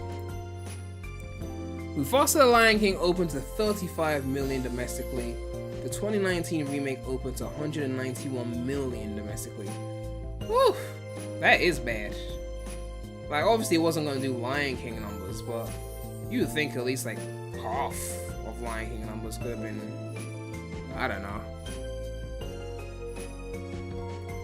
But yeah, Sonic fans are very happy about that. And again, I don't think Mufasa's low numbers has anything to do with Sonic per se, because if you're really a fan of both movies, you could watch both movies. If 2 movies I really wanted to see came out on the same day, I would watch the 2 movies. So I don't really think this is like Sonic defeated Mufasa by stealing its ticket sale. I don't really think that's what it is. Maybe for some kids who they're only gonna see one movie that week, but they could just see the other movie the next week. I don't know. But I think if you really wanted to see both, you would see both. It's just not doing the numbers because it's a spin-off of The Lion King and it's not getting as much attention, I guess. But yeah. Oh yeah, this is the community note that got deleted. A distance, yeah. Sonic fans, they put the community note there out spot, and then it got deleted. Expected. Thank you for making Sonic movie through the #1 movie in America, now playing only in theaters. So that's just another like. I think this was a response to the Disney tweet where they said they were #1. So the Sonic movie people came back and said Sonic movie 3 is the #1 movie in America, and then put a little trailer in here. Sonic 3. We can play that actually real quick. Sonic 3 is the #1 movie in America. Pretty sick, right? It's Wait. the fastest and funniest movie of the year. What? Everyone loves it. It's a supersonically epic big screen experience that takes fun to the next level. Just trying to keep up. Sonic 3. I love that cinema shot, by the way. I love that. Brandon Williams donated $2 and said Shiver Mountain Paper Mario 64. Getting interesting picks now. Okay. What's the next tweet? This is Speed Supersonic documenting how Sonic beat Mufasa. I guess explaining like the breakdown as to why he was able to do more. Sonic's increased popularity since 2020, which is obviously because of the movies. Shifting demographics, you got adults and kids. The movies are able to do that because of the marketing not being too kiddie and meta era-y. Also bringing in actors that people give a fuck about, like Keanu Reeves and Idris Elba, things like that. Far better reviews, merchandising. Yeah, there was the Happy Meal thing. I think I showed this in a previous stream. Nickelodeon's Sonic Saturday. I don't even know this is a thing. Well, I don't remember the last time I watched Nickelodeon. Sonic Saturdays on Nickelodeon? Let me see this shit. Hold on. Each sold separately. Every Saturday morning this month, it's Sonic Saturdays! Better buckle up with the brand new show, Sonic Prime at 9. I made it! Followed fast by the limited series, Knuckles. A new record! Then it's one of the Sonic movies and Speedy sneak peeks at the new movie Sonic the Hedgehog 3. I love it! To recap, it's Super Sonic Speed! Every Saturday morning, starting 9, Sonic Prime, followed by Knuckles, followed by one of the Sonic the Hedgehog movies with sneak peeks of the new movie Sonic the Hedgehog 3. Man, there was no Sonic on Nickelodeon when I was a kid. How come they get Sonic on Nickelodeon? What the fuck? I had to watch Jetix to find Sonic X. Nickelodeon had no Sonic. Okay? I mean, okay, I grew up in the era of Prime SpongeBob, Fairly Odd Parents. I'm not complaining. But there was no Sonic on Nickelodeon. Now they got Sonic. Lucky.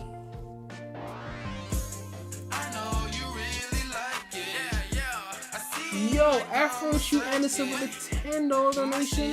Thank you so much for the support. Thanks for keeping us up on the news, Prem. I'm trying my hardest. I mean, the tabs are getting so crowded nowadays. I can't even be doing videos anymore sometimes. Like, it's just so much shit. I just have to go live, you know? But I do want to go back to the videos to keep things more condensed. But it's just like, you know, I'm trying to just get through all of these things. But yeah. Nickelodeon is now getting Sonic Saturdays and then more TV spots and talk show appearances. But it is a crazy world where Sonic is no longer like a complete joke. It's kind of like it's crazy. It's actually crazy. I'm here for it though. I'm here for it. I know they did another CGI teaser for Sonic Racing Cross Worlds, which doesn't instill hope in me. But I just really want them to like surprise me and have Sonic Racing Cross Worlds be this amazing game that they support for years on end with tons of content and just really fun mechanics, tons of courses. I want them to take it seriously. I don't know if they will, but I just want them to make a definitive racing game. And it's not going to be like the best thing ever because it's not going to be Riders. But if it's good enough, like Sonic Racing was fun, it's just there was dead online and not that much content, so how long are you gonna play it for? But if they made something a bit more challenging, a bit more fun, more content, thriving online, I could play with the viewers, right? That could be fun. You know? I want them to take it seriously and have like a game they could come back to that's not just a single player game. But some people are speculating that Riders will be in there because of the trailer and because of the little description that says like air, water, and all those other things. Graham, do you think we have a chance at Mania 2 now that Evening Star needs the money after Penny didn't do as well as they expected? Well, unfortunately, the Penny game, it was decent, but I don't think it was what I was hoping. But in terms of Mania 2, I always say follow the money, right? Sega just went on record to say Sonic Superstars was a disappointment. And they weren't talking about critic scores, they were talking about sales. So if Superstars was a disappointment, and Superstars sold more than Mania, is Mania 2 the right thing? Now, one could argue that Mania 1 didn't sell as well because it was in an era where Sonic wasn't getting as much attention, but even then, I think the reality is that Classic Sonic is not as popular as the classic fans would have you believe. Sonic 1 and 2 are still critically acclaimed games, but they were pack-in titles, which is why they sold so much more than every other game in the series. If you look at the sales for Sonic 3 and Knuckles, which was not a pack-in title, it sold similarly to 3D Sonic games, and some 3D Sonic games sold more than that. And those people that grew up in that era, a lot of them aren't even following the franchise like they used to, okay? Mania 2, as much as it could do well critically, and it probably would if it was the same team as Mania 1, I don't think it would be the big seller that they're looking for, okay? It's not going to do Frontiers numbers. That doesn't mean it wouldn't turn a profit, but it's like, if Sega's looking for money, the money is in making a big racing game, like a Riders Ultimate with microtransactions for cosmetics. That's where the money's at. Or like Sonic Dash makes them a shit ton of money. Frontiers made a good amount of money because it was a full price game. That's where the money's at. You know, but Flowing Cat said, I love Penny, you have to keep playing, the level design opens up immensely. Yeah, I mean, I'll probably go back to it because I know they patched it, so I might try it again at some point. But for me, it didn't click the way Spark 3 and Spark 2 did. Spark 3, oh my god, Spark 3? I need that shit. What's this? I think this is more clowning of Disney. Yeah, I mean, we've seen enough of Sonic fans bullying people on Twitter. Like, what's the next tweet? Oh, got this. Oh, this. Oh. You see, I said this shit when the trailers came out. I said, it's weirder when it's live action. I said it. But, look, let's just watch the segment, okay? The way someone clipped, look at the clipped version, it's like 5 seconds. Okay, wait, stop. Stop. This I know you do not know the Shadow falls in love with Maria. Whoa. Okay, wait. I said before, I said it when I watched the trailers, I said, when it's live action, it's weird, okay? Like, I don't know, when it's like CG graphics, I don't know, maybe it makes more sense. When it's live action, it's just weird, I don't know. I don't know. I'm not surprised people got confused. I mean, they don't know how old Shadow is. So they're like, oh, it makes sense to me. Like, but it's just funny watching the casuals like try and make sense. Warning, heads up, we've detected video in your stream belonging to someone else. Your stream may be temporarily blocked. If you plan to continue... Alright, thank you Stephen Colbert for getting my stream blocked. We shall move away from that clip now before my stream gets blocked.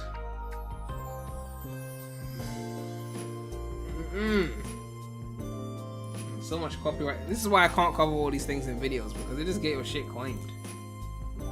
You won't even be able to post it. After Christmas and today, box office analysts are expecting Mufasa to beat Sonic 3 by a long slide. It's making more domestically now. I guess that kind of makes sense though, because I think Mufasa is going to appeal more to the casuals because it's like a Lion King movie. Sonic fans will show up, so those first few days Sonic fans show up like viciously, and they watch multiple times too. Some people saw the movie 2-3 times. Okay, so I think it makes sense that Sonic got that initial boost, but then over time, once the casuals are there, more casuals might go and watch Mufasa. But that makes a lot of sense, you know. But again, I don't think we should really be fussed over these numbers anyway. Like, you should be comparing Sonic 3 sales to Sonic 2 sales, because that's really what matters. Beating Mufasa is irrelevant if it still sells less than Sonic 2, because then they're going to be like, oh, it sold less than the previous one? This is starting to go on the decline now, you know? So, Mufasa is not the goalpost. The goalpost is beating Sonic 2 so that there could be more follow-up movies or whatever.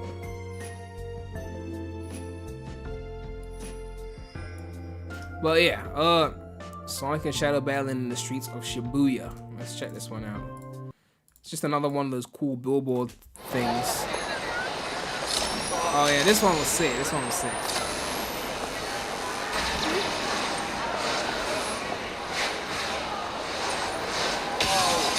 Imagine actually seeing that in real life. That's just slick. You only care because Sonic fans are being so toxic and harassing Mufasa fans. Yeah, I mean, Twitter is full of Sonic fans bullying and harassing people. Like, that's never gonna stop, you know? But, like, I just feel like they make these numbers their whole identity, you know? It's like a Christmas song or something.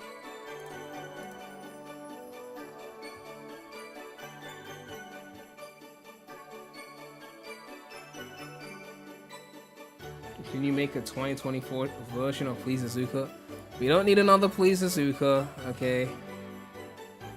Oh, someone asked for Sonic hot takes, and this person said, every movie Sonic edit that tries to fix the design kind of just looks like this. And it's just like, make it look like the games but with fur. I actually like this designer. This looks kind of cool. But I'm not too fussed about the movie design as long as it's not ugly.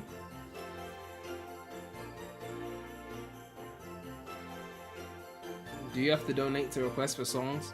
I keep it to donations because otherwise then the whole chat will just be spamming requests, and then there'll be too many requests, and then you won't be able to get through all of them.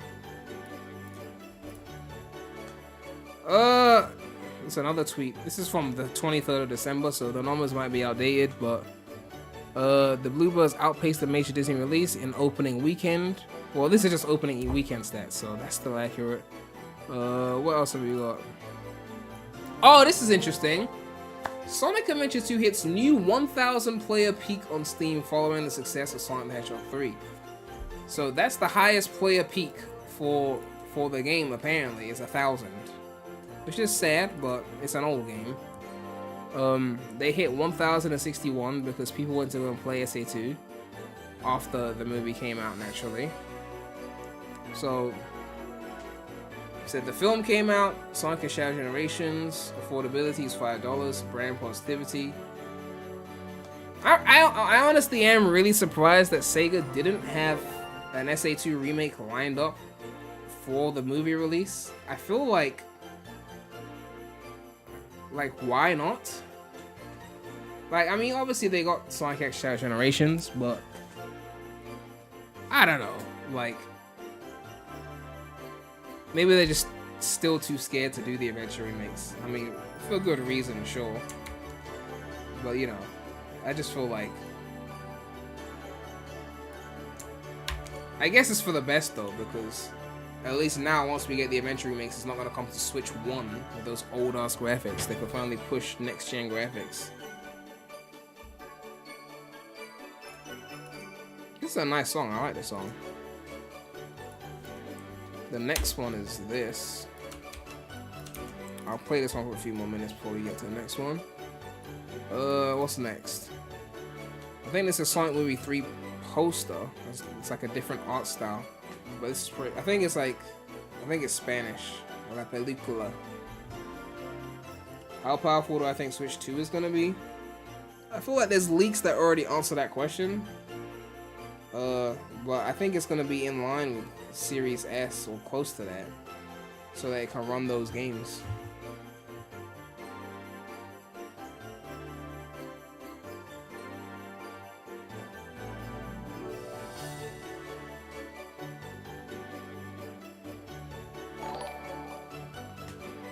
Zone donated $2.79 and said, "Do you think we see GTA 7 before Adventure 3?" Honestly, and I don't want to be all AI doom and gloom, but I feel like GTA 7 is gonna have a lot of competition because I think some of these AI tools that are coming out are going to level the playing field in terms of big open world games. And if Rockstar plans to wait another 15 years before doing GTA 7, we're talking 2040, I think it's going to be a very different climate. They won't have the same monopoly that they have now. I'm not saying GTA 6 will be their last big GTA, but maybe 7 isn't as big as 6. I don't know. It's 50. If we had 15 years to 2025, that's 2040. The amount of shit that will happen in that time period, there'll be so many open world competitors by then because of the leveling of the playing field because of tech. But we'll see. Hornet donated $2.99 and said, Spamton CD. I don't know what Spamton CD is. What is that?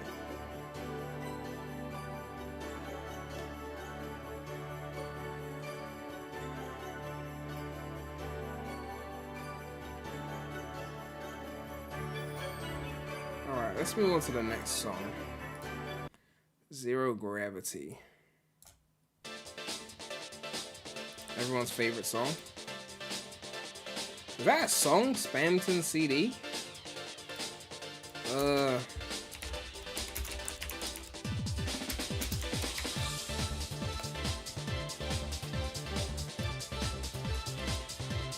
Oh yeah, this is interesting. IGN spoke with the writers of the Sonic the Hedgehog film series and learned Big the Cat almost made a cameo as a skeleton in Sonic the Hedgehog 2. You were gonna kill Big the Cat? Make him a skeleton? In one draft of Sonic 2, when they're going through the snowy mountains, we had a bit because Sonic 2 was sort of an Indiana Jones. It's a trope that at some point a skeleton pops out at you and scares you, so we're gonna do that, but a skeleton of Big the Cat. Or not necessarily the Big the Cat. We ended up calling it, didn't make any sense. We almost had a dead Big the Cat in Sonic 2. That would have been crazy. What's your favorite installment of this take of Sonic? Oh, 13% voted for Sonic 2. That's pretty high, compared to my poll at least. My poll was a lot. Speaking of which, my poll, you lot voted Knuckles a higher percent than Sonic Movie 1. What's up with that? Like, are there some Wade stands in the chat that just think that Knuckles show is better than Sonic Movie 1?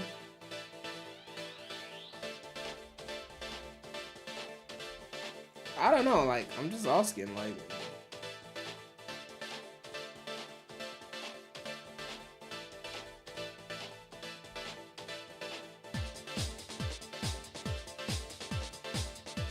Well, I don't think there's any world where Knuckles' show was better than Sonic Movie 1. If you wanted to push it, maybe the pilot, before it got too weighty. Floating Kite says Sonic 2 is my favorite. Knuckles, the Effect Robot, Tails, Zones, and a Super Sonic finale. Yeah, rewatching movie 2, the Labyrinth Zone stuff was actually really well done with the traps. But yeah. On IGN, it seems more people are picking movie 2 compared to on my poll, which everyone just said movie 3. I mean, it's still like not as much of a vote, but it's just more than on my poll. But yeah, it's interesting to see. Oh, this is I don't know why this is open here. This is a convention between Ryan Drummond and Jason Griffith. It's a whole hour long though. We can't really watch all of that. I wanted to react to it at some point on a stream, but I don't think I can react to it now because it's already 1:30 in the morning. I think this is Johnny from Crush 40. Let me see. That's all I got to say.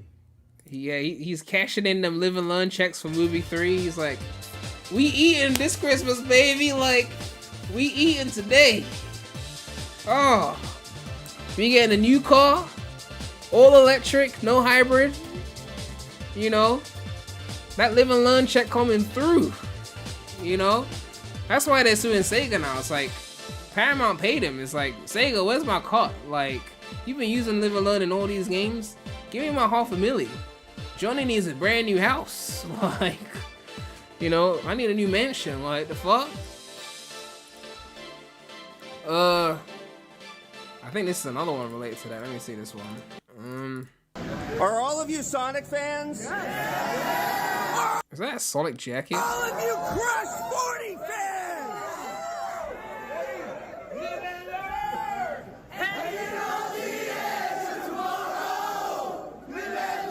You got the whole theater singing.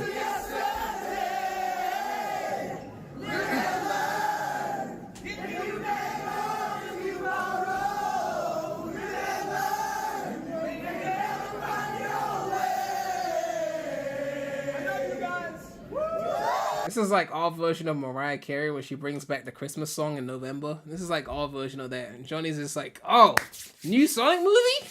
All right, which one we using next? What I'm made of? Okay, I bet. Like, let's run it back. Like, he's gonna be eating off of this.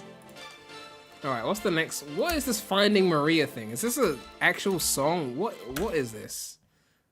Song animation? Okay, let me see. I feel like this is gonna get claimed, but okay.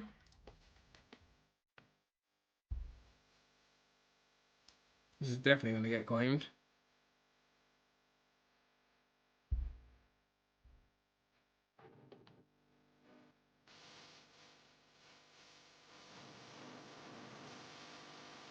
An original Shadow the Hedgehog song.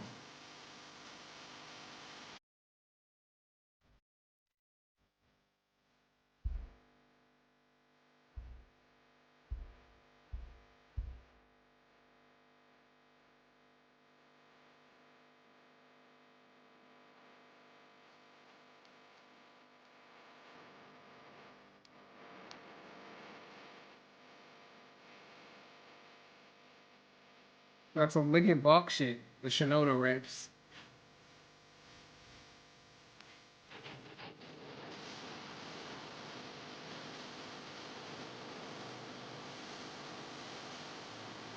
Yeah, don't be surprised if this gets claimed at this point. I believe this is fan made, yes.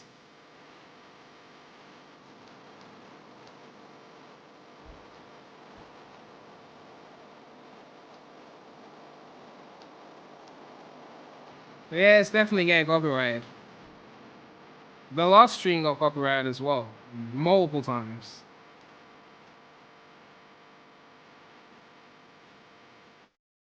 Alright, let me just leave it there before, you know, I make it any worse. Because, like, the copyright situation is crazy, so.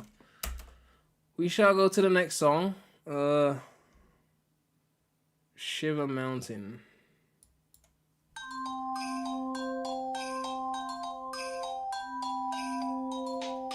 You can't edit or mute out. You can, but it disables the chat every time you do it, so you have to get rid of the chat basically. And so many things got copyrighted in the last stream that it wasn't even worth taking it out, honestly. Where's the log? Let me see. Let me see if I can find it.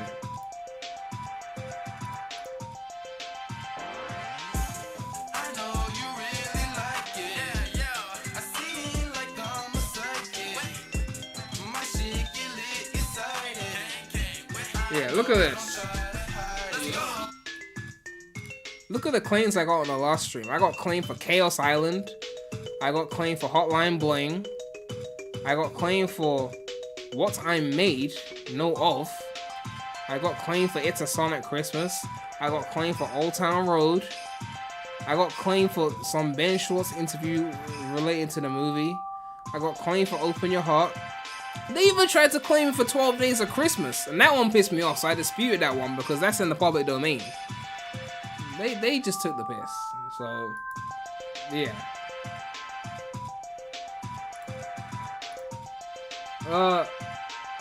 Norama Yuki donated 2580 and said Darker Side of Me featuring Johnny.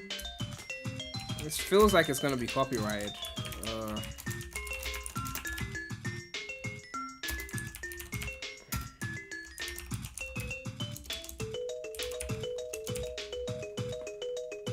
Alright. Sonic film writers are still trying to get Big and Rouge into the series. Keep holding out hope, fans. The Sonic the Hedgehog film franchise has introduced a decent amount of fan-favorite characters in its 3 installments, including even more new faces in the just-released third installment. That said, there's still plenty of characters who are yet to make their big screen debuts, and it's not for a lack of trying from the writers. Sonic movie writers Pat Casey and Josh Miller told IGN in particular they were looking for ways to feature both Big the Cat and Rouge the Bat in the Sonic films, but they haven't come up with anything yet. When it comes to Big the Cat, it turns out a brief cameo almost happened but was spoiled at the last minute. Yeah, the Big the Cat one, we don't care. With Rouge the Bat, things are somehow more depressing. The writing duo says they look for ways to include Rouge in all 3 films. It hasn't been able to make it happen, well at least not for a lack of trying. Let's hope the 4th time's the charm. Yeah, this is why it's important to have spin-offs, because in a spin-off, other characters can get shine. You know, if Shadow gets his own movie, Rouge could be a part of that. You know? Or if Knuckles had a show, not a Wade show, Rouge could have been a part of that. But when they're trying to fit everything into the Sonic movie, then a bunch of characters just become side characters, you know? That's just the unfortunate reality of the situation. Spamton Seed, I feel like this is going to be copyrighted as well.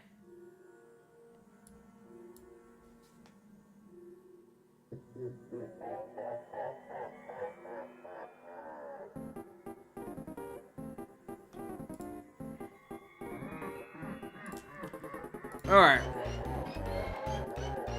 Oh, so the movie OST came out, and the songs are named after phrases and songs in Sonic games. So this song's called It All Starts With This. This song's called The Ultimate Life Form. New Day, New Adventure. Talk about low budget flights. We're out of here. Wow, he's fast. Hey, it's not just the speed. He must be using the chaos emerald to walk. The wishes are eternal. The truth 50 years ago. This song's called I Found You Faker. That Mad Scientist. And you're gonna throw it all away. Nice little Easter egg for the movie soundtrack.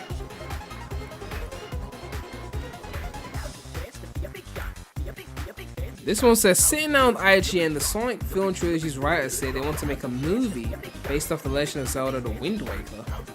So after they make this Zelda movie, I guess they're putting it out there in the world, maybe we could do a Wind Waker spin-off.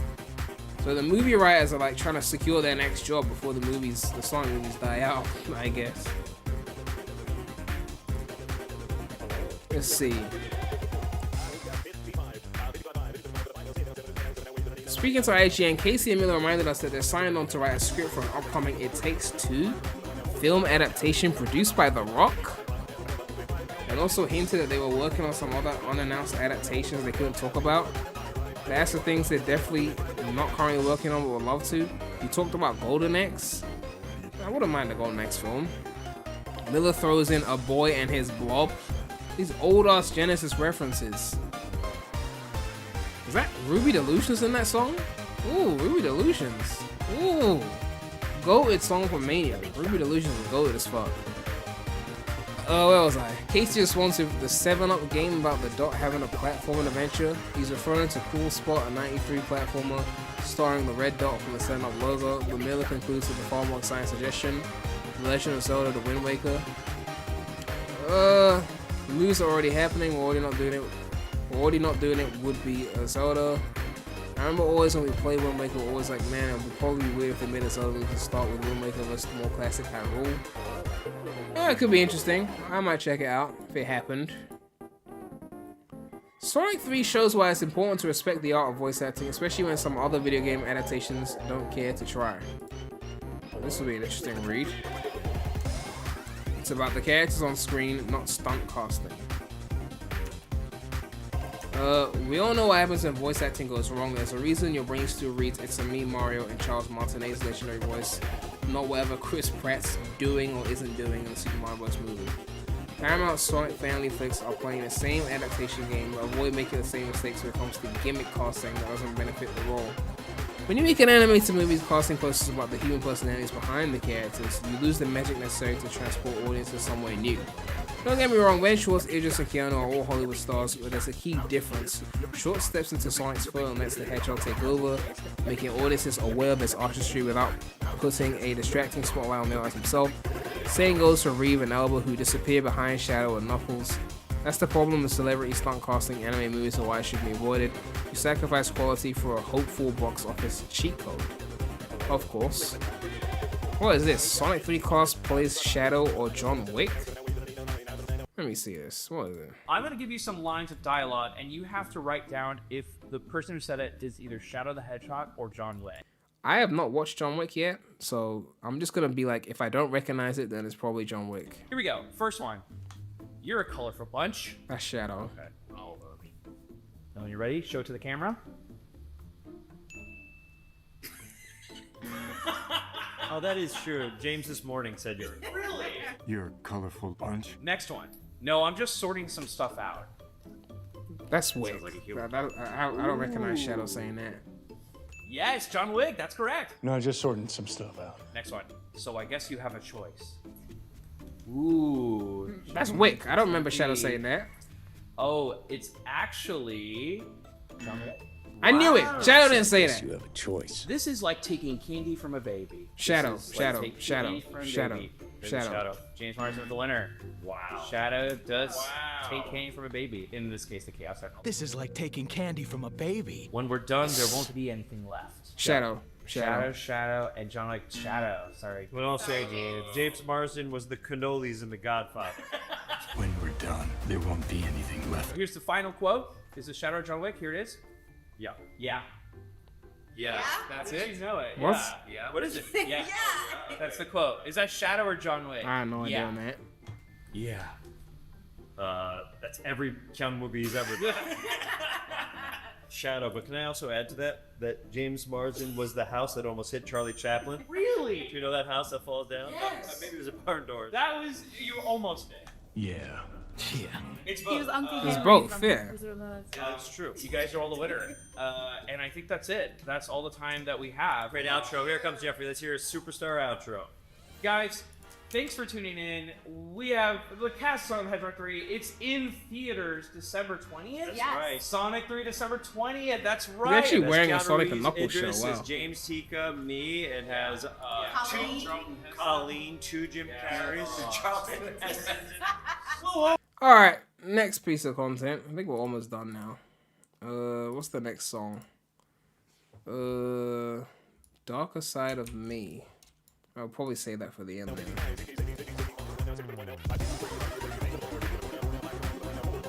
Oh yeah! This is on Christmas Day, so 2 days ago. A present from us to you for the holidays. The Sonic X Shadow Generations album is now available on major digital services, including Dark Beginnings Without You. Happy listening. So, yeah, basically if you like the X-Gen soundtrack, you can now find it on streaming services and go through all the songs and listen to the songs for your viewing pleasure. And I think that's pretty much it. Oh yeah, we got this one interview left. This is the Sega president. I think this is the one where they said Superstars is a disappointment. Yeah. I didn't read this whole interview, but I'm guessing there's some tidbits in here.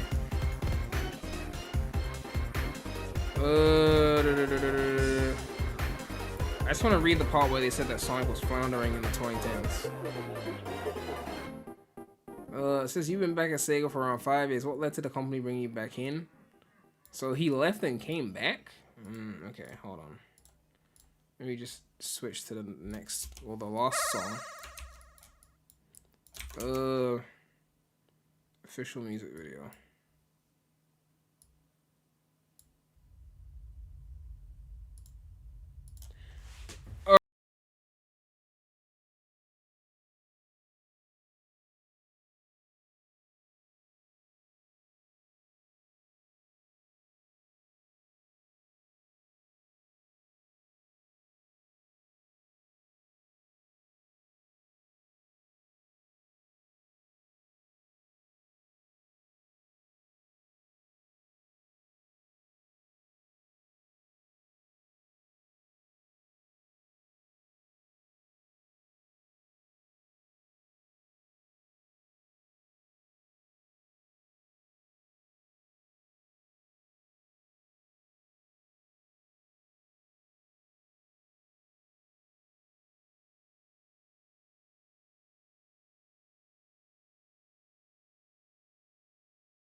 I'm still mad he didn't come to the symphony though. He went to the American Symphony. He didn't come to the London one. I see you. You don't want to fly to the UK, but we wanted to see Johnny at the symphony. But you know, it is what it is. I think that's it for the song requests. I guess we'll put something else on.